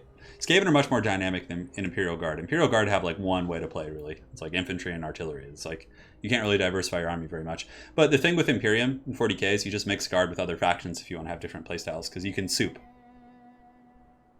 Yeah. So good picks. Romulan going with a pretty deep vanguard of Scurvy Dogs. He has them hiding back there, which is a little bit risky because now they can get cornered actually by the Wild Riders. I would actually be more of an advocate for using them as a frontal harass / scouting tool, because now the Deepwood Scouts are going to close the distance and nobody's going to see them coming. They're going to do a ton of burst damage on whatever they shoot initially. So a little bit of a mistake there from Romulan, I think, but we'll see. It could pay off. But you know, if Kark's paying attention, he's going to be able to get the sisters and those other troops and just, you know, screen out those Scurvy Dogs pretty easily. Whereas in the front, they could simply charge in, force the archers back, and scout them, basically. So Romulan is going to be scooting forward, and now he's aware the trap has been sprung. Deepwood Scouts were on auto shoot, so the first volleys are going to be going against the Tide of Skilled here, and it'll melt them pretty quick. It's not as bad as Way Watchers, but it's pretty good. With Swift Shiver Shards, they really get that, you know, that nice DPS in there. Mortars are now teeing off on the archers, which is good. And so far, you know, Romulan ended up in an okay situation. His zombies are taking the beating, and the mortars are raining some good fire. And they're slowly shipping down models. 7 models there, and it looks like the other group lost 6. I mean, that's really good. Gunnery mobs are going to be going forward as well. They're going to be getting melted, of course, but if they can get like any decent damage on these guys, they only cost 300 gold, so that's really not bad. So Romulan coming in with the Scurvy Dogs, it looks like he's in like a Mighty Ducks formation. They're like running in a straight line down there. And the Colossus too is going to be generating incremental value. So no ward answer is a real punch for the Wood Elf army in melee. It's really just heavily dependent on these archers. And they're doing a good job. Tide of Skilled's almost dead. Zombie gunnery mobs are going down as well. Wild Riders are going to be coming in, and this is going to be a punishing charge for sure. Here it comes, the people of the forest with a massive charge. And here they come, boom, right into that line right there. Just hammering into those zombos, and that's going to be an ugly one. Oh, but look at that. The Necrofex Colossus and the Gunnery White just doing massive burst damage to those Wild Riders. That was nasty. So far, I think Romulan getting the upper hand on that initial trading there. The archers are getting beat up, and the Wild Riders are taking a lot of damage. He is losing zombos, but that's pretty much to be expected. And it looks like the Crabs are going to be coming forward as well, Mr. Krabs. And taunt being dropped on these guys. Colossus doing some huge damage against the Wood Elf Cav Corps. Now in the back, this is where things get a little bit spicy. He does have Scurvy Dogs coming in, and his Cav are out of position. He does have a Glade Lord in position as well, though. The Glade Lord could come in and maybe finish off the dogs, or at least, you know, poison and tarp at them. But Deepwood Scouts are, you know, not the best in melee. They only have 22 melee defense, so very good dog play by Romulan. He's able to get back here with the Scurvy Dogs, and this is like a game-winning situation here. If your Scurvy Dogs are just feasting on the souls of these archers like this is going to be a really bad situation for the elves. However, good Praevannoth Rema is going to be nice, and the dragon plus these wild riders should be able to, 0 or 100 to 0 these guys. So not so bad. Kark reacted quick enough that it's not going to be devastating. Mortars are still shooting in. Other Scurvy Dogs in the distance are still there. So Romulan being very conservative with those dogs. He kind of did this to me the other day. He left them for a long time, so I think he might actually just be waiting with those guys. Here we have some Eternal Guard pushing up. Eternal Guard will be able to beat most of these infantry, but the Colossus is still in good shape. Gunnery White giving it extra ammo is huge as well, but this Gunnery White is super out of position. I'm not sure what it's doing over here. This Gunnery White needs to get back. It's going to get sniped, and if that dragon sees it, and if Kark is aware that this is a Gunnery White over here, he's vulnerable, man, that guy's going to get his sweet bread buttered for sure. So that's something to think about. Gunnery White's going to be falling back now. Romulan aware of this, and he pulls back in a very expeditious manner, which is going to be good. Black Spot's teeing off on the dragon there, which is good. Wild Riders are going to be charging in, but these are the Black Spot. Anti-large, armor-piercing, charged defense units. They're going to be able to fight Wild Riders relatively easily, or at least tank them, while the other units do well. Oh, Aranessa coming in with the peg leg. Oh, and she does some karate kicks. Beautiful stuff. And she could use the Spearfisher's net as well, which actually wouldn't be bad here if she wanted to spearfish them down and then shoot them. But it looks like Romulan just kind of waiting with the nets. He doesn't need them yet, right? So he's being very careful. And his gunnery mobs are also pushing forward and taking out the Deepwood Scouts. Elves kind of being taken apart a little bit. But, Bounce Fire's still relatively even. I mean, a little bit in the favor. A little bit in the favor of the Vampire Coast. So here you can see Mortar's still raining some hot fire. Romulan's had really good control this game with his guns. And every time something comes in, the Colossus punches them. I mean, just doing an outstanding job. Vampire Fleet Captain is going to be dropping that taunt right there. And how is Romulan going to deal with this? It looks like he's going to pull forward some halberds, and he's also going to be grabbing Aranessa, perhaps? I mean, she might as well go in there and help. And Colossus, is okay in melee. It's going to be able to do some work. Oh, but look at that. Kark with the snipe. He comes in with the Spellsinger. This is really big. Getting rid of the caster here. Oh, but the Spearfisher's net is able to save the Vampire Captain. That Captain needs to run away now. Okay, really, really good play there. Able to save his Vampire Fleet Captain, but is it going to live is the question. Aranessa's coming in. The Pigeon is going to be out of the net here in a second, but Aranessa might get some good deeps in there. She does have a bonus for large. She's coming in, and she's the master of karate for sure. She's got some spinning kicks and all kinds of shit. She does get a poke, nothing substantial, but on a positive note, though, Romulan did actually save his Vampire Fleet Captain there, which was a really good play. And I just think the Wood Elves are falling apart. Mortars are still online. Vampire Coast still has a Colossus. They have Aranessa. They have their caster, the Gunnery White, still online. Their crabs are healthy. And the archers are just getting so beat up here, just getting worn down. Romulan does drop a summon as well, which is going to be shooting into the back of these Eternal Guard. And it looks like the Spellsinger is going to be trying to snipe this Vampire Fleet Captain, which at this point might want to just fight. I don't think it's going to get away. Halberds are going to be surging in to help, and is he going to get away with that? That's the real question there. Aranessa is hot in pursuit, but she's pretty slow on foot. I mean, not slow, but 44 speed compared to 110 of an eagle. Not going to be able to catch up there, so I don't think that's going to be something that's substantial. Rotting Prometheans jumping in as well, going to be going to Pound Town, and they also have shotguns as well, so the Gunnery Mob Prometheans actually pretty good against these Elf Infantry.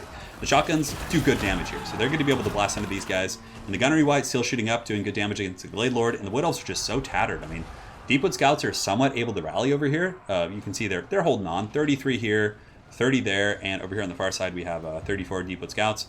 While Sisters of Thorn holding on, but Vampire Coast just has such a healthy core. They've been able to really just defend themselves. Eternal Guard, who finally get on a mortar, just get pushed off. And the Dragon, he's going to get karate shot for sure. I know that some of you guys in chat want to see that, but I don't know. I think the Glade Lord's going to be going down here. The Spearfisher's net doing its thing. RomulanDawg with really, really good focus fire. Regrowth popped as well, which is going to be helpful, but look at that. Bounce power is just ebbing so heavily in the favor of these guys. I think Way Watchers are still a better pick here. I mean, Way Watchers are just so oppressive. If you get 3 Way Watchers sniping a character, it's like instant death with Praevannoth Rema. I see the principle with Deepwood Scouts. It's a little bit cheaper, and on top of that, they do have good DPS against light armor, but sniping a Colossus or characters, I think it's so effective. I think Deepwood Scouts mixed in with Dryads. Dryads are really good too. You need to beat the Vampire Coast in the front line. I think that Dryads and maybe even mixing in War Dancers occasionally can be okay. So right here you can see that this Glade Lord up in the sky is going to continue shooting, trying to get his value where he can. And some of the Wild Riders are coming in, but Aranessa gives bonus for large to all nearby troops. So all these Haggard summoned zombies actually have a bonus for large against these Wild Riders here. Are going to be forced back, and Romulan's I don't need to go anywhere. I can just sit here with this Promethean and these mortars, and eventually the Wood Elves will die to my pressure. And he also has, oh my god, the extra powder is so good! He gives extra powder to the Colossus here. So now this thing is full firing capacity. It's basically just going to be going. A really good charge by Kark though. Even despite being behind, he charges in there with the Wild Riders, compromises a mortar, and he's able to get some okay work against Aranessa, but the Spearfisher's net here quite good. and that's going to allow the black spot to really just kind of shoot into this caster. And I think that Kark's army is going to get slapped with army losses in a matter of seconds. And yeah. So Zablasky says, Turin, Wood Elves are not really a good pick here, too. Yeah, no, for sure. I mean, yeah, I think Vampire Coast Artillery is pretty good, like mortars and things like that. But, yeah, I mean, he picked it. Romulan picked and banned, and then Kark picked Wood Elves. But, again, it also depends on the player. Like, some players, like, even if it is a bad matchup, may feel comfortable because of, you know, their skill set and what they're good at. So, yeah, something to take into account here. So the Gunnery White is doing just the work of the drowned gods here. And you can see here the crabs are going to be meeting these guys head on. They got their shotguns. They're like blasting them as they try and run. I really do like the Gunnery Mob crab. Like, it's been something I was very opposed to for a long time. I just thought they were kind of useless extra money. But it actually makes a pretty big difference in these long, grindy fights. Plus, you can actually kite with these crabs and kite infantry. The Dragon's going to be coming in as well. Going to be landing on the black spot, trying to get an alpha strike here. But Aranessa is really low. She pops Manon's luck, and she's just going in deep. She's going in for that kill here. Is the Dragon going to meet her?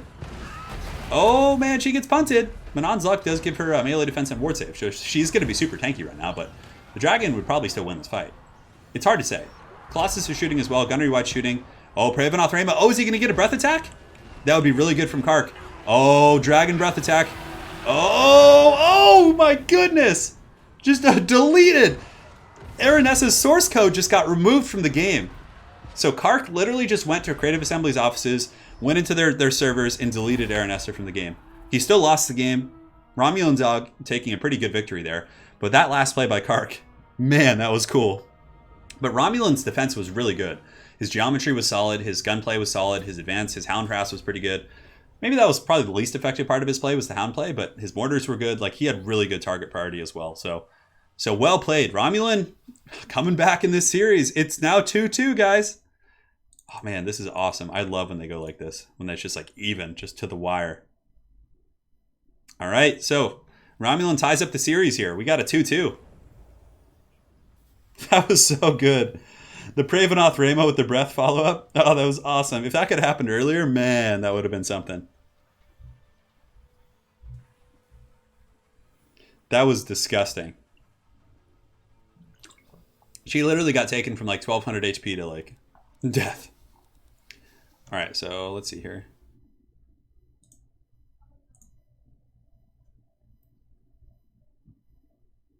Yeah, Dav, we actually did the burial mounds. Yeah. We'll do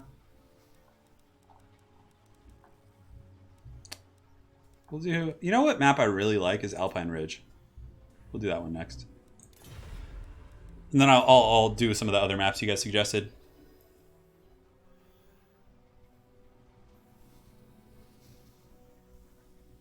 That was a good fight. That was a good fight. Oh my god. That dragon wears the Infinity Gauntlet. Yeah, that dragon snapped Aranessa out of existence.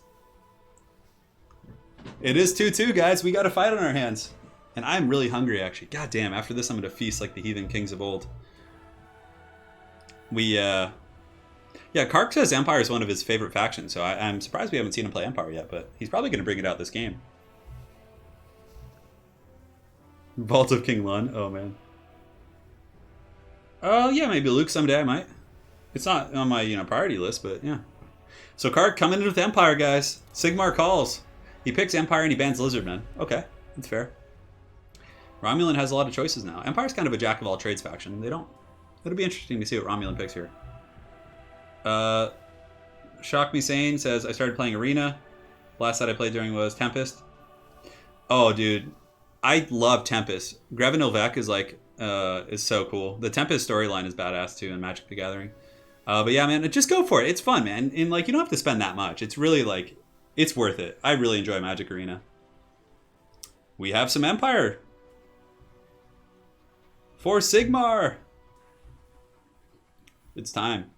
Karl Franz hopefully coming in with the steel chair. Romulan, of course, still thinking about his pick here. I wonder what he's going to go with against Empire. Felcon says that Kark is a Gelt man. I'm a Gelt man myself. I really want to click on his army and look, but I'm not going to do it because I don't want to have to bother with the screen blocker. Arcanos says, why did this show up in my feed earlier? How much longer? Arcanos, actually quite some time. It's 2-2. So at the least, you have 2 more games. At the most, you have, several more. So, yeah.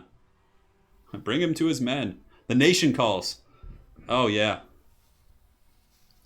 A smiling Geltimo. Yeah, we can, Raz. Yeah, absolutely. Shelland Apache, thank you for the $5 donation, man. What's a better way to celebrate a promotion than getting a Turin to cast beautiful Kark Empire game? Shetland, congrats on the promotion, man, and thank you for the $5. I don't want to yell for Sigmar. I would yell it at the top of my lungs, but it would probably blast a lot of your ears. I can yell very loud actually. I'm very loud. Maybe I'll have Anna film it sometime. For Sigmar. Toddy could be a thing. It depends on what Romulan picks. If you want to use other Lores of Magic, then Toddy's a good choice because he heals himself. But if you're going with Karl, it's pretty much a must to have Lore of Life, in my opinion. I think you're just nerfing yourself if you don't. Because he's kind of a glass cannon. Like, he has to put himself in dangerous fighty situations. When you're super tired and need sleep, but Turin stream still going, problems of a duck. A rubber duck of war says. By Ulrich's pearly white teeth. Man, I really want to click on Kark's army. I'm super curious. Romulan says, okay, after all this time. And let's see what he picks. Romulan's so awesome. Such a cool guy. All right, what's he going to get? Sleep does not have my consent. All right? No, I'm not going to yell. No, come on. And yes, as a matter of fact, while we have some downtime here, Kark does stream quick battles. I'm not sure if it's in English. Somebody will have to answer that. But nonetheless, he's apparently really funny and entertaining and brings like super cool builds. So there will be a link to his Twitch after the stream's over, as well as Romulan's Twitch. If any of you guys are looking to watch more multiplayer streams, Kark does stream. So yeah, I hear he's quite awesome. Volkmar on a pimp cart is the only real Empire Lord. Yeah, that's pretty badass for sure. If somebody can link now, they can link to Kark's stream if one of the mods in chat wants to do that. But yeah. And no Slanesh bots. No Slanesh bots. We've been pretty good here. It's been a lucky run. Shetland says he only understands 5% of what he says. Oh man, that's funny. If Romulan doesn't pick Chaos, he's a nerd. It says Sigma Fight. Yeah, thank you, Duff. Appreciate it, man. If the Slanesh bots appear, though, then Misha will smite them, for sure. I think Misha has beaten the Slanesh bots so badly that they just don't come back anymore. Misha and Wicked have just been like on a rampage, fighting them valiantly on top of a hill. Turin, would you rather be the little rat that sits inside the Warp Lightning Cannon or the Celestial Wizard in the Warhammer trailer? Oh, probably the Celestial Wizard, because then at least I could have lived a fulfilling life of being awesome and using magic, whereas the rat is just doomed to a shitty existence. You know? It pays to know. Yes, it does. What is Romulan going to pick? He is in deep thought here. He must be running algorithms to try and figure out statistically what's his best matchup versus Empire. We're 2-2 here. He's still going. Yeah, this is his old Vampire Coast army, so he hasn't been switching here. Chaos is what people want, huh? Sisters of Battle protected from the bots. Yeah. We're getting there, guys. Romulan go Chaos. Chaos vs. Empire is a really fun matchup. It's super fun. It's thematic, it's fluffy, it's badass. I think Chaos is... I don't know, what are Empires... I think Empire can struggle against like Beastmen and stuff. Jason Hans, he says, to get home and Turin is still streaming, it's a good day. Jason, man, I got you covered. Today's been a pretty long stream. These two players take a little bit longer than usual to pick their armies, but nothing wrong with that. Just means we get to hang out more. Yeah.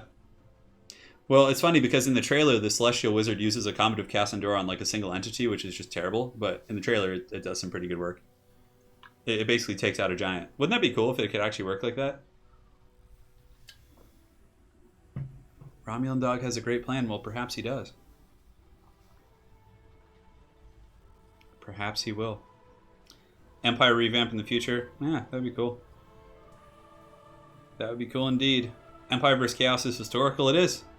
It is. Let me make sure he didn't disconnect or something. I'm just checking. Shetland, Rigson, thank you guys so much for dropping those map suggestions. And perhaps we'll have another best of 7 tomorrow as well. I see some of you guys in there are interested. 1, 2, 3, 4, 5, 6. I got 6 replays done yesterday, so that's going to cover the replay aspect of the channel for some time. I think Chaos has a pretty good matchup here. I'm going to just ask him what he's got. Carl can kill Kolek 1v1. Interesting. Maybe with Galmaraz. Chaos is like evil Empire. Well, I wouldn't say Chaos is very similar to Empire. Their play styles are very different. Yeah. And Romulan's going with the Wa. Going with the greenskin. So, you know, everyone here was like, oh yeah, Empire, but as soon as someone picks the Wa, it's gonna split the audience here, guys. Yeah. It's gonna split the audience a little bit. Oh man. If I didn't have hand problems, I would do 24-hour streams with you guys. Screw it. That would be so much fun. A 24-hour stream. I'd probably record it separately and then just like edit it like in pieces. So we got the Wa coming in, so I do need to get the rat blocker up. So Big Chungus is coming back. There he is. And we're good to go. Most expensive non-lord unit in the game. Queen Bell. Star Dragons are 2,400, right? Or 23? Oh yeah. It's gonna be the pigs. The pigs and the boys. This is the Battle of Blackfire Pass, guys. This is the throwback, you know? It's the classic. It's a classic. This is Sigmar, you know? Sigmar first came in, you know, Battle of Blackfire Pass. It's good. I feel like this is actually hard for the Empire. I feel like greenskins are pretty good at swarming on them. If he brings a giant, then you're for the greenskin, says Major Moolah. The Wa's here, guys. Double steam tanks and Memonarch build. You really think so? I don't think so. That's too risky. Which lore of magic would I study from Warhammer? Lore of life. 100%. Because it's like any ailment or grievous injury. Like, I could literally just cast Regrowth and it would fix my wrist tendonitis. Like, come on. And then if I'm fighting someone with death, I can just counter their death with my life. And then I can just, you know. Yeah, life is just too valuable, I think.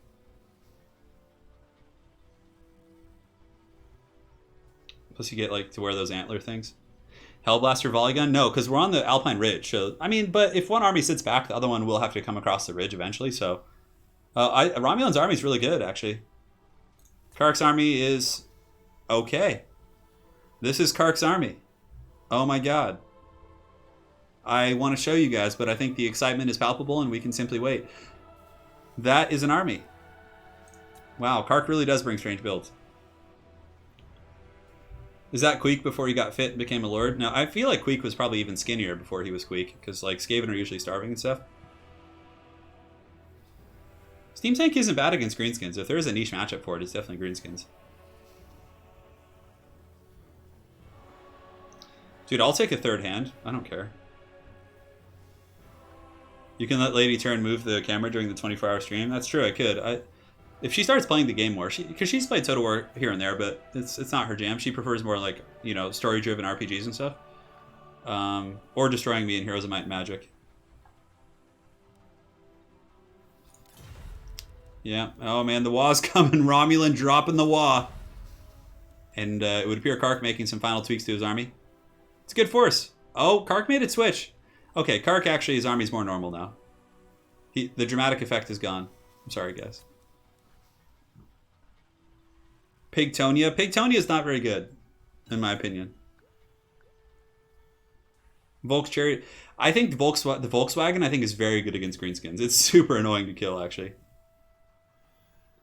The excitement is Palpatine, says Ravenheart Artemis. Oh, man. Shellan says he wants a tentacle grafted to his forehead. I don't know about that. Yeah, Lady Turin's definitely more sophisticated than me. I'm just a dumb brute. All right. Be right back in 1 second, guys.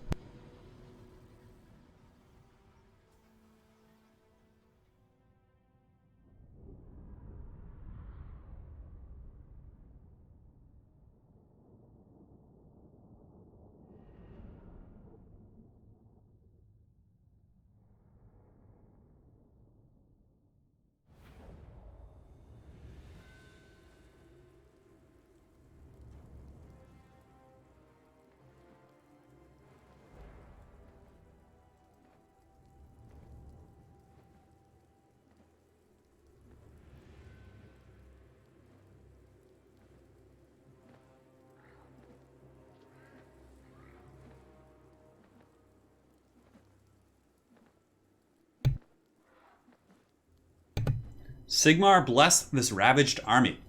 So let us jump in and take a look. Hey, I actually like Flagellants in this matchup. I mean, they're not the best, but they're really fun to use with Volkswagen. So he's going to be going with a very old school style of play. Now, I have to tell you guys, Kark did have a steam tank selected for like a good 5 minutes, but then he switched it at the last second. So a little bit disappointing, but you know what? He's got Boris, he's got Toddy. You know, it kind of makes up for it. So Boris Todbringer here, going to be healing himself. And like I said, if you're going to go with a different lore of magic, having Toddy is really important. He's got an Amber Wizard. Now, the Amber Wizard on the Imperial Griffin is super beefy. I mean, in terms of damage output, 450, 60 charge bonus, like really can kill greenskin characters and lords and stuff. A little bit squishy, though. It only has 50 armor. So if it gets hit with like an effigy or spirit leeches, it can go down rather quick. But for the rest of Kark's army, he's got great swords, great swords, great swords. So he's going pretty heavy metal in the front line for Sigmar. But the real core of his army is actually going to be 3 Knights of the Blazing Sun. So Knights of the Blazing Sun, huge shock damage, and Greenskins are one of the factions in which you don't really have to respect their cav. So 3 groups of Knights of the Blazing Sun can potentially hammer a Greenskin ground force really hard. Plus the fire damage is kind of cool. It does extra against trolls, which is something to consider. Spears in the back line with the silver bullets, and that's pretty much it for Kark's force. So Knights of the Blazing Sun, Boris, and Amber Wizard. Oh, big thick rat. Shetland messages me as well. I got you guys. Chungus is too big. He blocks everything with his thickness. Don't worry, guys. I got you. I see it now. Anyways, for the Greenskin Force, we got Azag up here and Spirit Leech. Always a good choice. Doom and Darkness, a bit of an interesting pick for Romulan, but we'll see how it goes. He does have a Goblin Wolf Chariot to kind of plow through the infantry. He's got Black Orcs. So Black Orcs will certainly crump Greatswords. Very, very bad. My doodad, thank you for the $2 donations. I appreciate it. And yeah, we got Night Goblins, Savage Orc War Boys in the back. So he is actually going to be contesting the Cav game. Now, if the Forest Goblin Spider Riders can muck up the Cav, and then the Pigs can follow suit, that's actually a Cav engagement they can win. So that's going to be a little bit interesting to see how that goes. So Black Orcs here, we got Blorks as our... Oh, but look at this. The Air Force here for the Empire is certainly going to outmatch Azag. And there are like no supporting elements on the ground in terms of archers. Oh my god, that Vindictive Glare from the little Goblin Shaman on the hill, blasting that Amber Wizard into another dimension. Man, that's some huge damage. Beautiful stuff. Big Chungus says thank you for the donation. Oh my god. That Vindictive Glare is so gross. And the Wand of Jet, he's going to do it again right now and probably blast that Amber Wizard. I mean, yeah, Kark is going to have to hide with that guy. I don't think the Amber Wizard on the big thing is worth it nowadays with Vindictive Glare just kind of blasting him. It's so nasty. Plus Spirit Leeches, he's going to die super quick. Toddy's on the hunt though. Toddy gives no shits, but Skullmunch is actually faster. Toddy's only 90 speed on his Griffin. It looks like he's kind of catching him though somehow. His speed is lowered. Oh, and he gets in there. Toddy actually gets a blow. And Azag's going to have to keep running. So even though he did take that glare to the face, Toddy is just giving Azag the business. Foe Seeker was popped on Azag, so his speed is going to be 130. He should be able to get away. But the ground force fighting force ground is now underway. And here we go. So trolls are going to be piling in a big greenskin wall. I feel really bad for these greatswords. They're about to be crumped pretty horribly as the trolls are just going to be surging in and just goblins coming in with their stickers. And you can see here the greatswords, a really, really unfortunate engagement for them. Trolls are basically a hard counter to greatswords. So greatswords here are going to be getting pounded. We have a big cav fight here as well. The Pigtonians are going to be coming in, but Knights of the Blazing Sun with an erect charge for Sigmar for sure. Beautiful counter charge right there. Nice contact. Able to really hammer those units. Savage Orc War Boys plus these Spider Riders really just getting domed right there. Now, where is Toddy? Toddy was chasing Azag, but it looks like he may have landed. A big mistake here for Kark, I think. He lands the Amber Wizard. No, he's able to get away. Okay, but Spirit Leech coming down, Vindictive Glare coming soon. He does drop his Manticore Summon, and if I were Kark, I would probably hide the Amber Wizard for the rest of this main battle, and then just make sure you can summon your Manticores. So over here, Toddy is able to help out in the flank. They should be able to win this engagement. The Pigs, the Savage Orcs here have been broken over here. In the center, it's a little bit more contested. Romulan, a little bit patient here, or maybe, I don't know if it's on purpose, but with the Goblin Wolf Chariots, he definitely wants to get those guys running over greatswords and getting into the fray now. But Knights of the Blazing Sun and company and the greatswords have won the cav fight here. So far, the Empire doing pretty good for Sigmar, and somehow, despite all of Romulan's mobile assets, he still has the silver bullets online. Those guys are still doing some good work. And the Amber Wizard's wavering. It's pretty bad situation. 900 HP. Azag's a lot faster. Skullmunch is very quick compared to the Imperial Griffin. And it looks like, does he make contact? He doesn't. 920. The guns are actually shooting, so this isn't bad for Kark. I mean, he's still dragging Azag through some pretty substantial gunfire. And look at this in the distance. So here you can see that Boris actually has gotten the Night Goblin Shaman and terrified him. And Boris should be able to finish off that little Shaman. So both players kind of trading tit for tat in terms of their casters. And the Amber Wizard at this point just goes in, just going deep. Oh man, this is not good for Kark here. Or for Romulan, excuse me. for Azag. Romulan's Azag in a lot of trouble because Amber Wizard does hit really hard, and Azag only has 22 melee defense, or 24. A good catch, and the Summon Manticore is going to be coming in as well. Is he going to get the steel chair? Oh man, and the Summon Manticore is on the hunt. Azag's in a little bit of trouble here. He's in a little bit of trouble. A lot of pressure coming in from the Manticores and the Amber Wizard. And has Toddy finished off the Goblin. He's making sure that there's going to be no more Vindictive Glares. So Romulan's caster is... The little Goblin's so tough to finish. It sucks that he has to allocate Boris to kind of dealing with that. But the Black Orcs, you know, as expected, are winning the frontline fight. They're able to crump the Greatswords pretty hard. And if the Knights of the Blazing Sun stay in sustained combat here, it is going to be a losing fight for them. Azag, since we last looked, has taken about 400 HP in damage. So he's taken some blows for sure, but the Manticore will be disappearing here in a second, and he should be just fine. But, you know, this Amber Wizard surviving and being this terror battery is actually going to be super useful. But man, there are so many Black Orcs. 47 Black Orcs here, 59 right there, 60 right there, full health basically. That's going to be a lot of work for the Empire to deal with. And somehow, some way, the Silver Bullets are still online. So the Silver Bullets are going to be teeing off an Azag, who has about 1800 HP, and Azag is able to overcast the Spirit Leech and make contact here with the Amber Wizard. So Amber Wizard probably going to be routing here. It's very close. 5 leadership, 8 leadership. He's very, very low. 200 HP. Is the Spirit Leech going to finish him? Nope, 128. But he's going to break, for sure. And he got both of his Manticore summons off, so he did well. And where the hell is Toddy? Okay, so Toddy in the distance killed the caster, and now he's just going to be going after some loose piggies, just trying to break whatever he can on the way back, just causing some, some damage wherever he can. Greatswords here actually holding on pretty well, but the Wolf Chariots for Romulan doing a very good job, just kind of cleaving into those guys. And Romulan was able to normalize the balance of power. Kark was actually ahead pretty hard, but getting the Amber Wizard there was pretty big, and Azag being able to escape was very substantial. The Blorks here are going to be jumping in, and these Silver Bullets should be done. I mean, yeah, their Silver Bullets are not going to save them from the wrath of the slaughter. Plus the Black Orcs are going to be coming in, and they're looking to crump some gits. But in the distance, the Knights of the Blazing Sun... Oh, that guy just got 8. Damn, nature. You're scary. Knights of the Blazing Sun coming in. Double erect charge. Definitely going to do some work against these Black Orcs. Their armor will save them a lot of damage. A little bit of a limp tick charge, actually, I must say. Yeah, they're going to be pulling back here. Black Orcs coming in. I mean, the armor is so good for these guys. Knights of the Blazing Sun doing well, but they're very beat up. But Empire is able to stabilize his pocket here.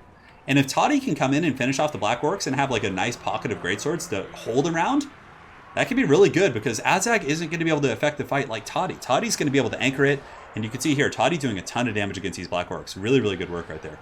Down to the ground, we can get a nice close-up of Toddy, the Greatswords, the brave Sons of Sigmar fighting against the vastly more powerful foe. But, you know, with the help of their leadership, they should be able to put up a good fight here. Knights of the Blazing Sun coming in for a hammering charge against these Black Orcs. Ooh, that did some pretty good damage, actually. Did a couple hundred there. Spearmen are holding, Goblins are wavering. And it looks like Toddy's going for the kill here. Oh, man. If Azag doesn't get back up in the sky here, if Azag gets killed by Toddy, I think the Empire will win the game.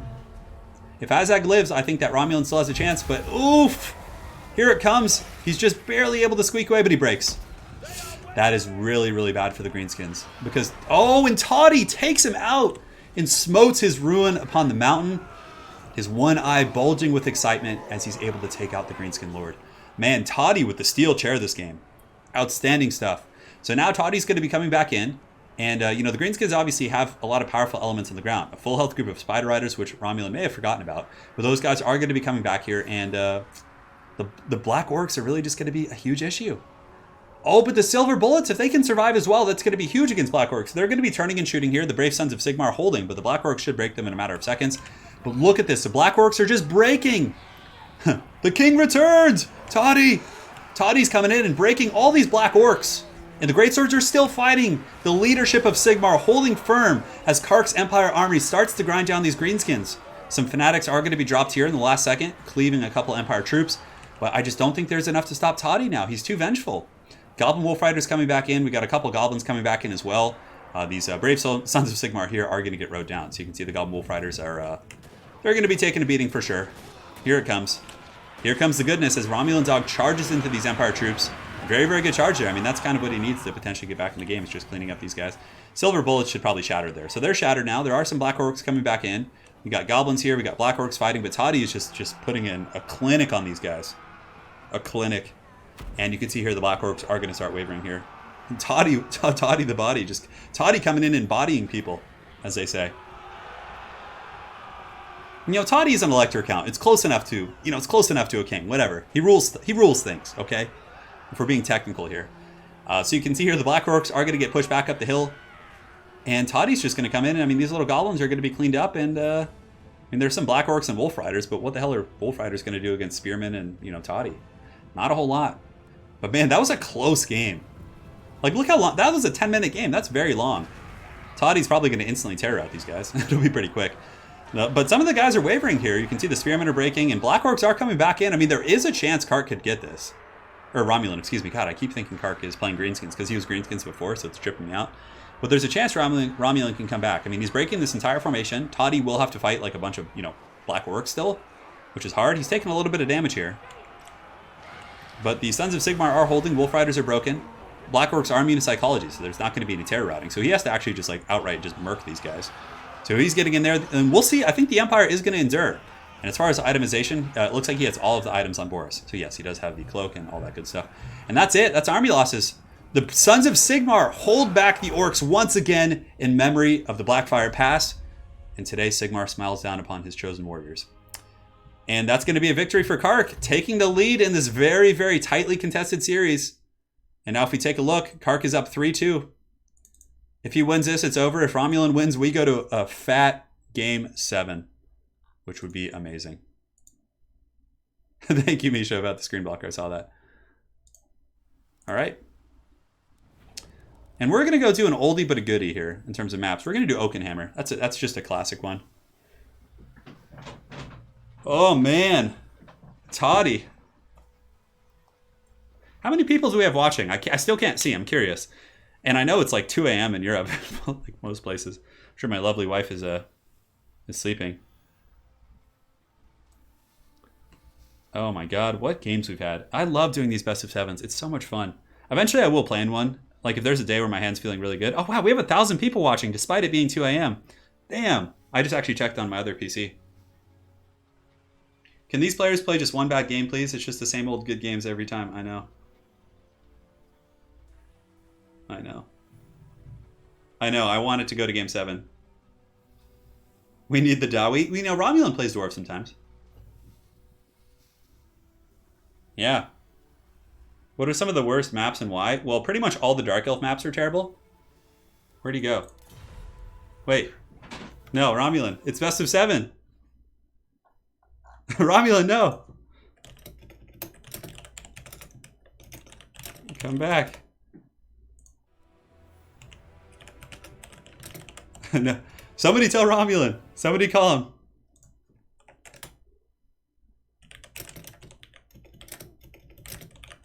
Romulan, no. Okay, he got my message. He's going to come back, I think. Come on, Romulan. He's on his way back. He just left. Oh my God. 340 likes? Come on, guys. We can get that up. Smash it. He's like, good game. See ya. Put me in, coach. Wicked. I know he's always in his pool. No, he's coming back.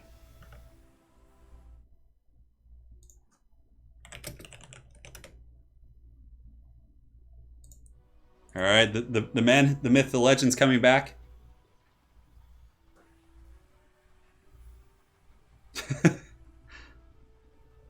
I think everyone yelled at him on Steam. He probably got like 100 messages from all of you guys. He thought it was best of 5, I think. Or I don't know, he just thought it was something else. So he's coming back in.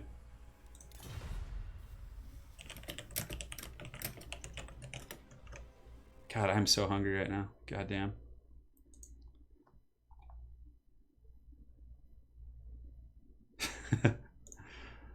That stressed me out. I'm like, no. Smack that like button, yes. He'll be back. Turin, are Noise Marines still decent? No, they're not very good to Monten. No, unfortunately not. Pretty much all Marine models just kind of aren't the best. I mean, there's a couple ways to make Marines work in 40k. Red Corsairs are probably one of the best ones at it because you get extra CP for having Marines, plus you can recycle them. So you bring like a group of 20 with like chainswords and they can do okay. Bonesaw's ready. No face cam today because it's really hot and I'm actually shirtless. So, yeah. I just didn't feel like putting on a shirt. So there's that. So let me invite Romulan in case he's having trouble. I think he said he had to start his grill really quick.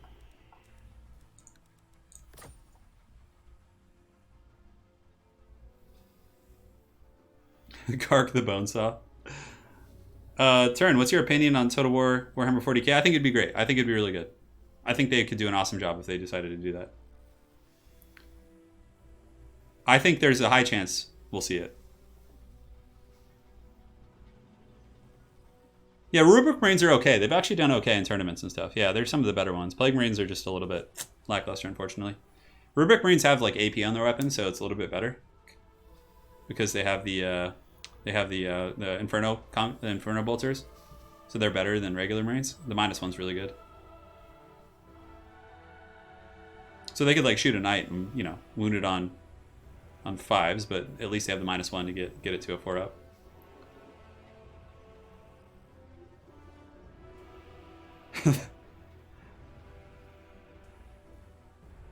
You shall quit chat for 1 second to smash the like button. Lewd pics. Oh my god.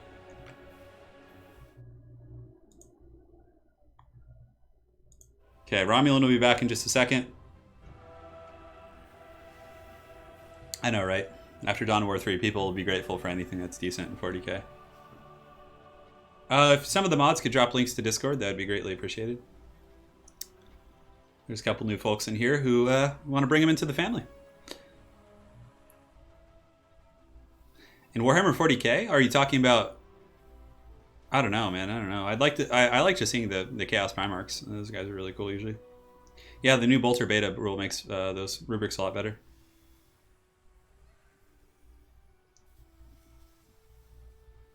The Emperor's Glory. Oh, Inferno Bolters are -2. Okay. Yeah, that's really good, actually. That's really strong. That's a big difference. They can actually put some hurt on vehicles and stuff. That's the case. I don't really see him too often. I have a Thousand Suns player, but he doesn't use Marines. He uses Cultists and Zangors. But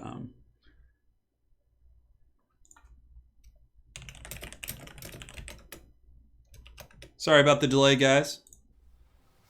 We'll be resuming service here in a minute. Hey, take care. I know if you guys have to sleep, I totally understand. I'll forgive you all. Yeah, Curtis, that's fair. Steven, thank you, man. Appreciate the kind words. Appreciate it. I do indeed. He said he had to start his grill really quick, so I don't know what that entails, but he's doing it. Poor Kark's just waiting here, just all lonely. It'd be kind of cool if you could actually transition from a spectator to one of the lobby slots. Next time I talk to the CA guys, I might actually mention that. That'd be cool, like if I could just click like enter and like I go in. I really think 40k could be masterfully represented by Total War. It'll be a different style game, but I think it could be really good. Turn, what's a fun Imperial soup to play? Okay, you go Adeptus Custodes, you get three Calidus Grav Tanks and Valoris. And then you get the banner for the -1 to hit, and then you go with Blood Angels.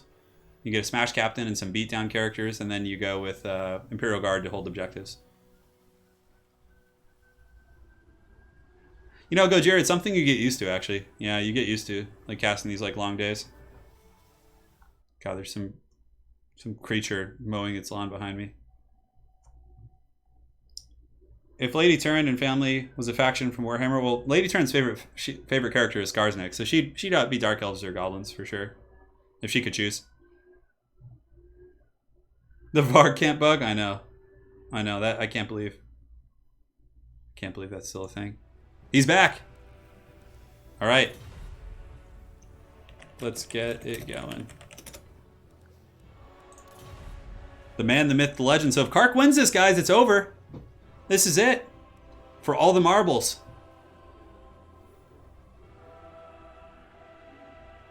It'd be cool with the majority of maps having... Yeah, and Assassins too are pretty good to mix into any Imperial super armies. Yeah. Yes. Thanks to Kark for his patience today. We had to wait a while, and Kark was patient the entire day despite his time zone, so Big round of applause for Kark being a true gentleman there. A good faction that are good for new players in tabletop 40k. Black Legion is actually a really good one for beginners, I think. But they have a high skill cap too, but Chaos is good for beginners. I think Imperium, a lot of beginners make the trap of playing pure Space Marines. And it depends if you're trying to play like competitive. If you want to play do you want to play competitive or friendlies, or it all depends. Yeah, it depends. Because I'll give you very different answers depending on what you want to play. So Romulan's going Beastman. And he is going to ban... What's he going to ban? I mean, probably an undead faction. He might actually ban vampire counts. Or like Coast or something. Those are both pretty good bans.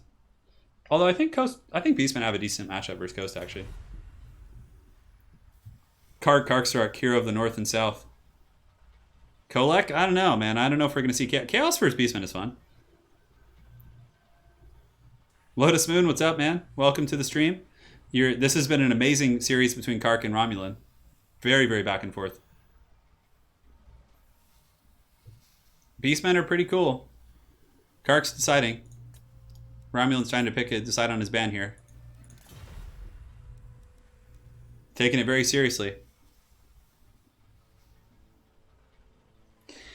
Picking the army you like the look of the most is one thing, but if you pick an army that looks cool but you lose every single game with your friends, you're not going to play as much. You're going to lose interest. So it's a combination of both. And that's why Chaos and Imperium are both cool choices, because it's not just one army. Space Marines, Imperium includes Space Marines, Imperial Knights, Guard, Sisters of Battle, like unique chapters like Space Wolves and Blood Angels. So it's really cool. You can mix it up. So RomulanDawg's going to pick Norska and ban Lizardmen. And yeah, so Kark can pick away now. And we'll get the big thick rat up on the screen right now. Here he comes. Big Chungus. I know Warhammer Fantasy lore okay, not great, but I've hung out enough with Spartacus and Zotek to know. Garland Green, thank you for the 100 SEK again. How about a siege tournament? Have fun storming the castle bonus. You know what I mean? A siege tournament, that's actually a really interesting idea. I don't know if people would like to watch that. How do you bounce that? Like a siege tournament? I don't know, that's weird. That is something to think about though. Doing that as a one-off thing. Lotus says, seems very close. They're both really good players. That is correct. Yeah, Garland, that's something I have to think about, actually. I've never considered a siege event. So Kark, oh, Chaos comes! The Dark Gods are pleased. Necrons are actually performing quite well in a lot of top tournaments right now. And Tyranids you don't see as much, but they can still compete. Tyranids and Necrons, as far as Xenos factions go, are both pretty good. Not as good as Eldar, either of them, but they can compete. And the Necrons are really cool too. You'll have fun playing Necrons. They're good. They're really good casually, and they can compete competitively if you tune your list a certain way. A beer tournament? Well, the stream I want to do is I want to do a stream where I play quick battles, and every time I lose, I eat a hot dog. That's the really weird stream I want to do. I was gonna wait till 4th of July, but I think I might just do it soon.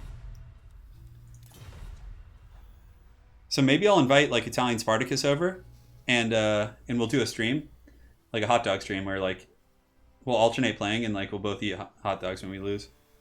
That would be so funny. Yeah, Chaos vs. Norska. Romulan didn't declare Beastman. He was just looking at something on the roster. He declared Norska, and then Kark went Chaos. So Chaos vs. Norska is I think it's pretty fun actually. It's Monster Mash.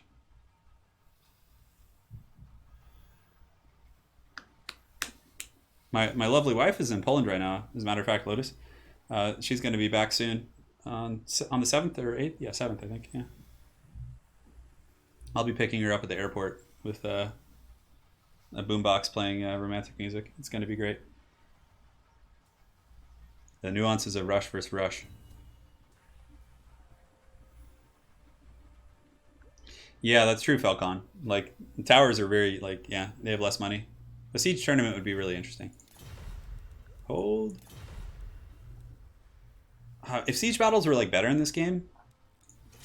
So guys, Kark is up 3-2. If he wins this, it's over. If Romulan wins, we go to game 7. No, you see, Lotus, I've never been one to like, I don't drink much at all. Like I rarely drink. And it just like makes me like, I'd rather eat hot dogs. I think that's more, it's funnier. Yeah, Christina, I suppose I just forgot, you know? I will do tabletop streams. I have a friend coming over maybe tonight. I'm not sure actually. I have to talk to Ed, see when he's free. We're gonna like work out the cameras and try and get everything going. I have to make sure my camera has like the proper battery system and everything. All right, so let me get rid of Big Chungus, the Rat King. All right, guys, so for the forces of Kark, we have some monsters. We have a Dragon Ogre Shaggoth, which is pretty standard against Norska. It's good against their monsters, their giants, good against their Famir and Skin Wolves, things like that. So the Shaggoth is a good pick. We have the Chicken, and he has Plague of Rust and Final Transmutation. Now, a very interesting niche pick here, the Demon Spew. So Forsaken in general, I think suck, but I think that the Demon Spew are okay because their stat line is quite a bit better, plus Cloud of Flies is a really good ability. 5 melee attack is substantial. They're fast, they can keep up with monsters, they can help in the mobile fights, and they can really crush flanks pretty hard, for sure. They still do have, 60 plus weapon strength when their Frenzy's active. Marauder Horsemen as well, Poison Hounds, and then it's just going to be Halberds. So Chaos Warriors with Halberds, a lot of Marauder Horsemen to kind of hunt some of those big Norscan beasts. And that's it. So cool army for sure. Pretty good Alpha Strike potential with the Final Transmutation, plus the Dragon Ogre Shaggoth. I can dig it. He's got 2 Marauder Horsemen as well, and for the main core of his army, he has a bunch of Marauders with great weapons, which is going to be good, actually. They'll trade pretty efficiently with Halberds, so really good pick here by Romulan.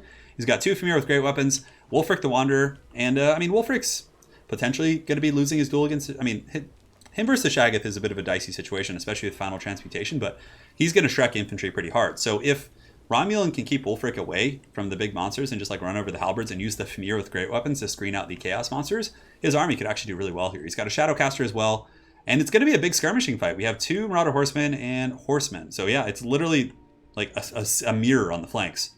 Hounds, Horsemen, Hounds, Horsemen, Hounds. It's literally an exact mirror on the flanks. Each of them brought 4 Horsemen and 2 Hounds. That could be a big deciding factor in this battle for sure. I'm quite excited for this. Yeah. A thick rat indeed. Lotus Moon, we can convince Turin to get the stream plugin that lets viewers donate by ordering him delivery food. Is there such a thing? Oh my god, that would be awesome. You guys would just order me like troll food, I feel. You just order me hot dogs from like the most haggard place. Anyways, guys, we're in the battle now. I'll focus. So here we have the Marauder Horsemen coming out to throw spears at Marauder Horsemen. Whose Horsemen will win? Wow, what a thrilling engagement here. It looks like Romulan's Horsemen took a little bit more damage. And here we are. So, Horsemen continuing to skirmish. Halberds are going to be forming a bit of a denial, just kind of a squaring up to the Norscan army. But it's really funny. They have 4, each of them brought 4 Horsemen. So that's going to be a pretty big variable there. Now, Norska does have the slight advantage in that they have Norscan Ice Wolves, which are, if they end up fighting enemy Chaos Warhounds, they will win that fight pretty heavily. But it looks like Romulan's Horsemen did take a bit of a beating. And Dragon Ogre Shaggy, he's getting in there. Hey, Scooby. He's getting in there, and he's going to be laying a beating probably on some Marauders. He has some previes here, but is he going to be turning and going after the Mammoth? It looks like it. And Poison Hounds might be charging in as well. Yeah, they're probably going to get terrified, but this is actually really dangerous for Romulan. Letting his Mammoth get trapped up here is a bit of a dangerous situation, but Romulan, does he have any way to punch that back? Okay, so he pulls Wulfric back. He takes a bit of damage. Plague of Rust actually active, so opting not to use the Final Transmutation, which I think would have been lethal right now if he casted it while the Famir were in here. But look at this. Chaos has Miststalkers, so this entire Norscan formation now has -5 melee attack, but Wulfric really got his bread buttered hard. The Marauder Horseman here with the Plague of Rust energy, really good. He has 10 armor right now, so these Horsemen are just going to tear him to shreds. In the meantime, Romulan's Horsemen not really doing quite as much. Norscan Warhounds are going to be charging in, and it looks like the Chaos Warriors with Halberds are actually getting broken off by Wulfric. Oh my god, a fat, erect Final Transmutation coming down from Kark. Disgusting, hitting everything. Hitting Wulfric, hitting 2 groups of Famir, hitting Hounds, hitting Infantry. That could be the nail in the coffin. I think that might actually win Chaos the game right there. And if Wulfric breaks, what he can then do is pull back this Feral Manticore, assuming it doesn't rampage, and he could just chase Wulfric off the battlefield.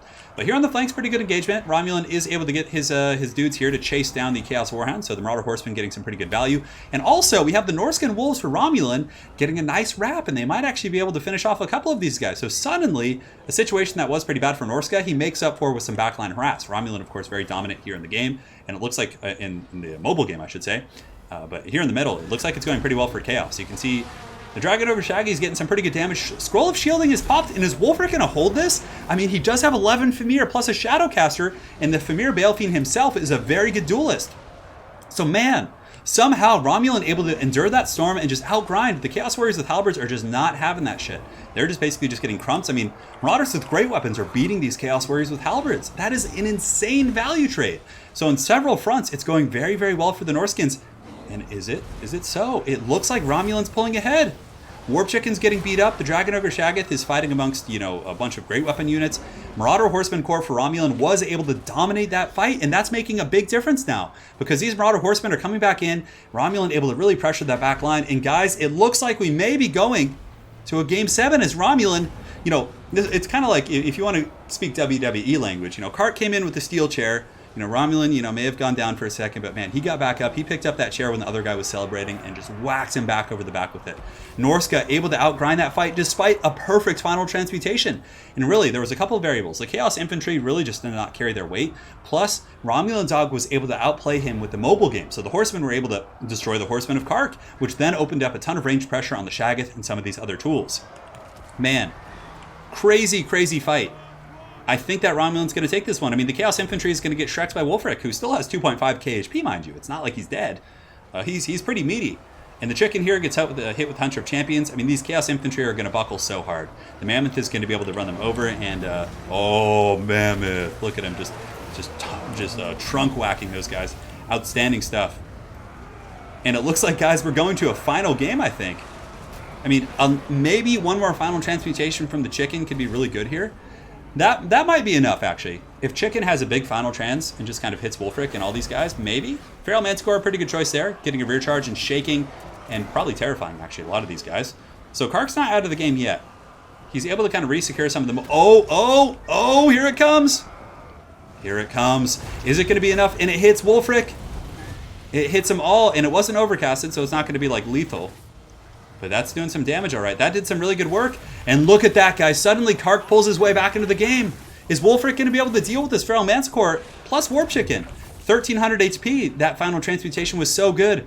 Will Wulfric hold is the question. Oh, but look at this. Despite Kark, you know, losing this fight earlier, he comes back with his Horseman. He's able, with the use of the Demon Spew, he's coming back here. But look at this. Horseman coming back for Romulan as well. Oh, my God. This is such a close game. The Feral Manticore has fallen, but Warp Chicken is still here going strong, guys. And Wulfric is slain by the greater demon of Tzeentch. The Chaos Gods are fickle indeed, as Wulfric falls. Oh my God, the Mammoth has fallen. This game is so close. So what does Norska have left? They have Marauders with great weapons. They have some Norscan Ice Wolves. They're charging in with their Horsemen. But Warp Chicken could be the X factor here that wins the game. I mean, if Warp Chicken gets a mass terror out, ooh, that's going to be bad. So there's some Norscan Ice Wolves here. Marauders break. Oh my God. It looks like Kark is coming back. This game is just so close. Is Norska going to be able to rally? I mean, some of their Horsemen will come back. Some Famir are going to come back as well.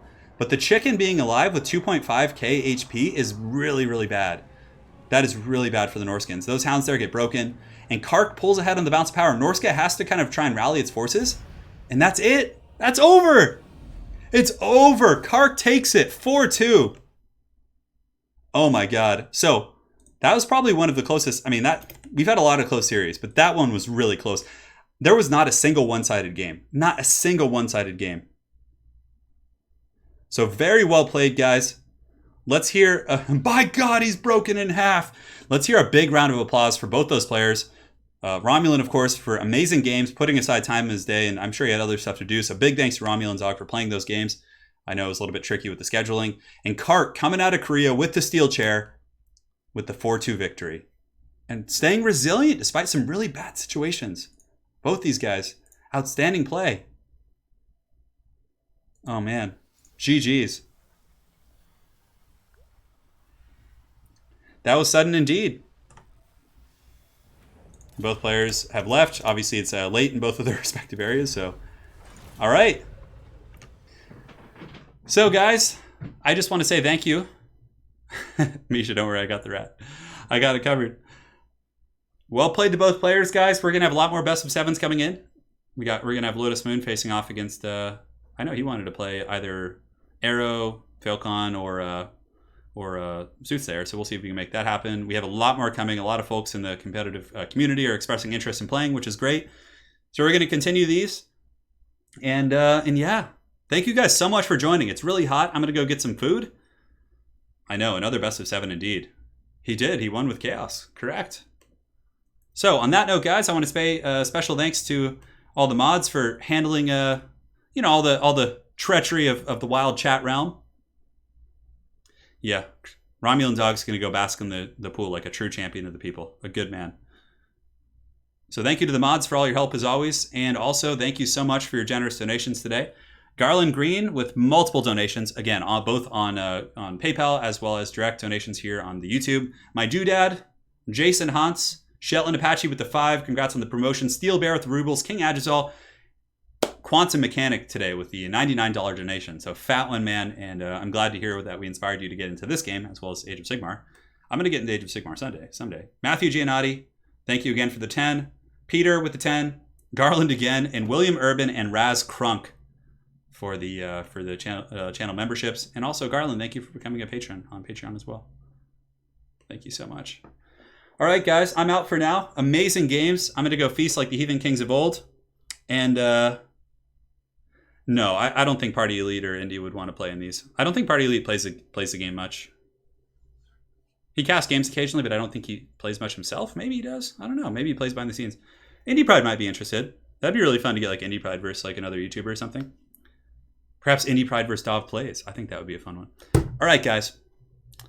Thank you so much for joining. You guys are awesome. And I will see you guys on the other side.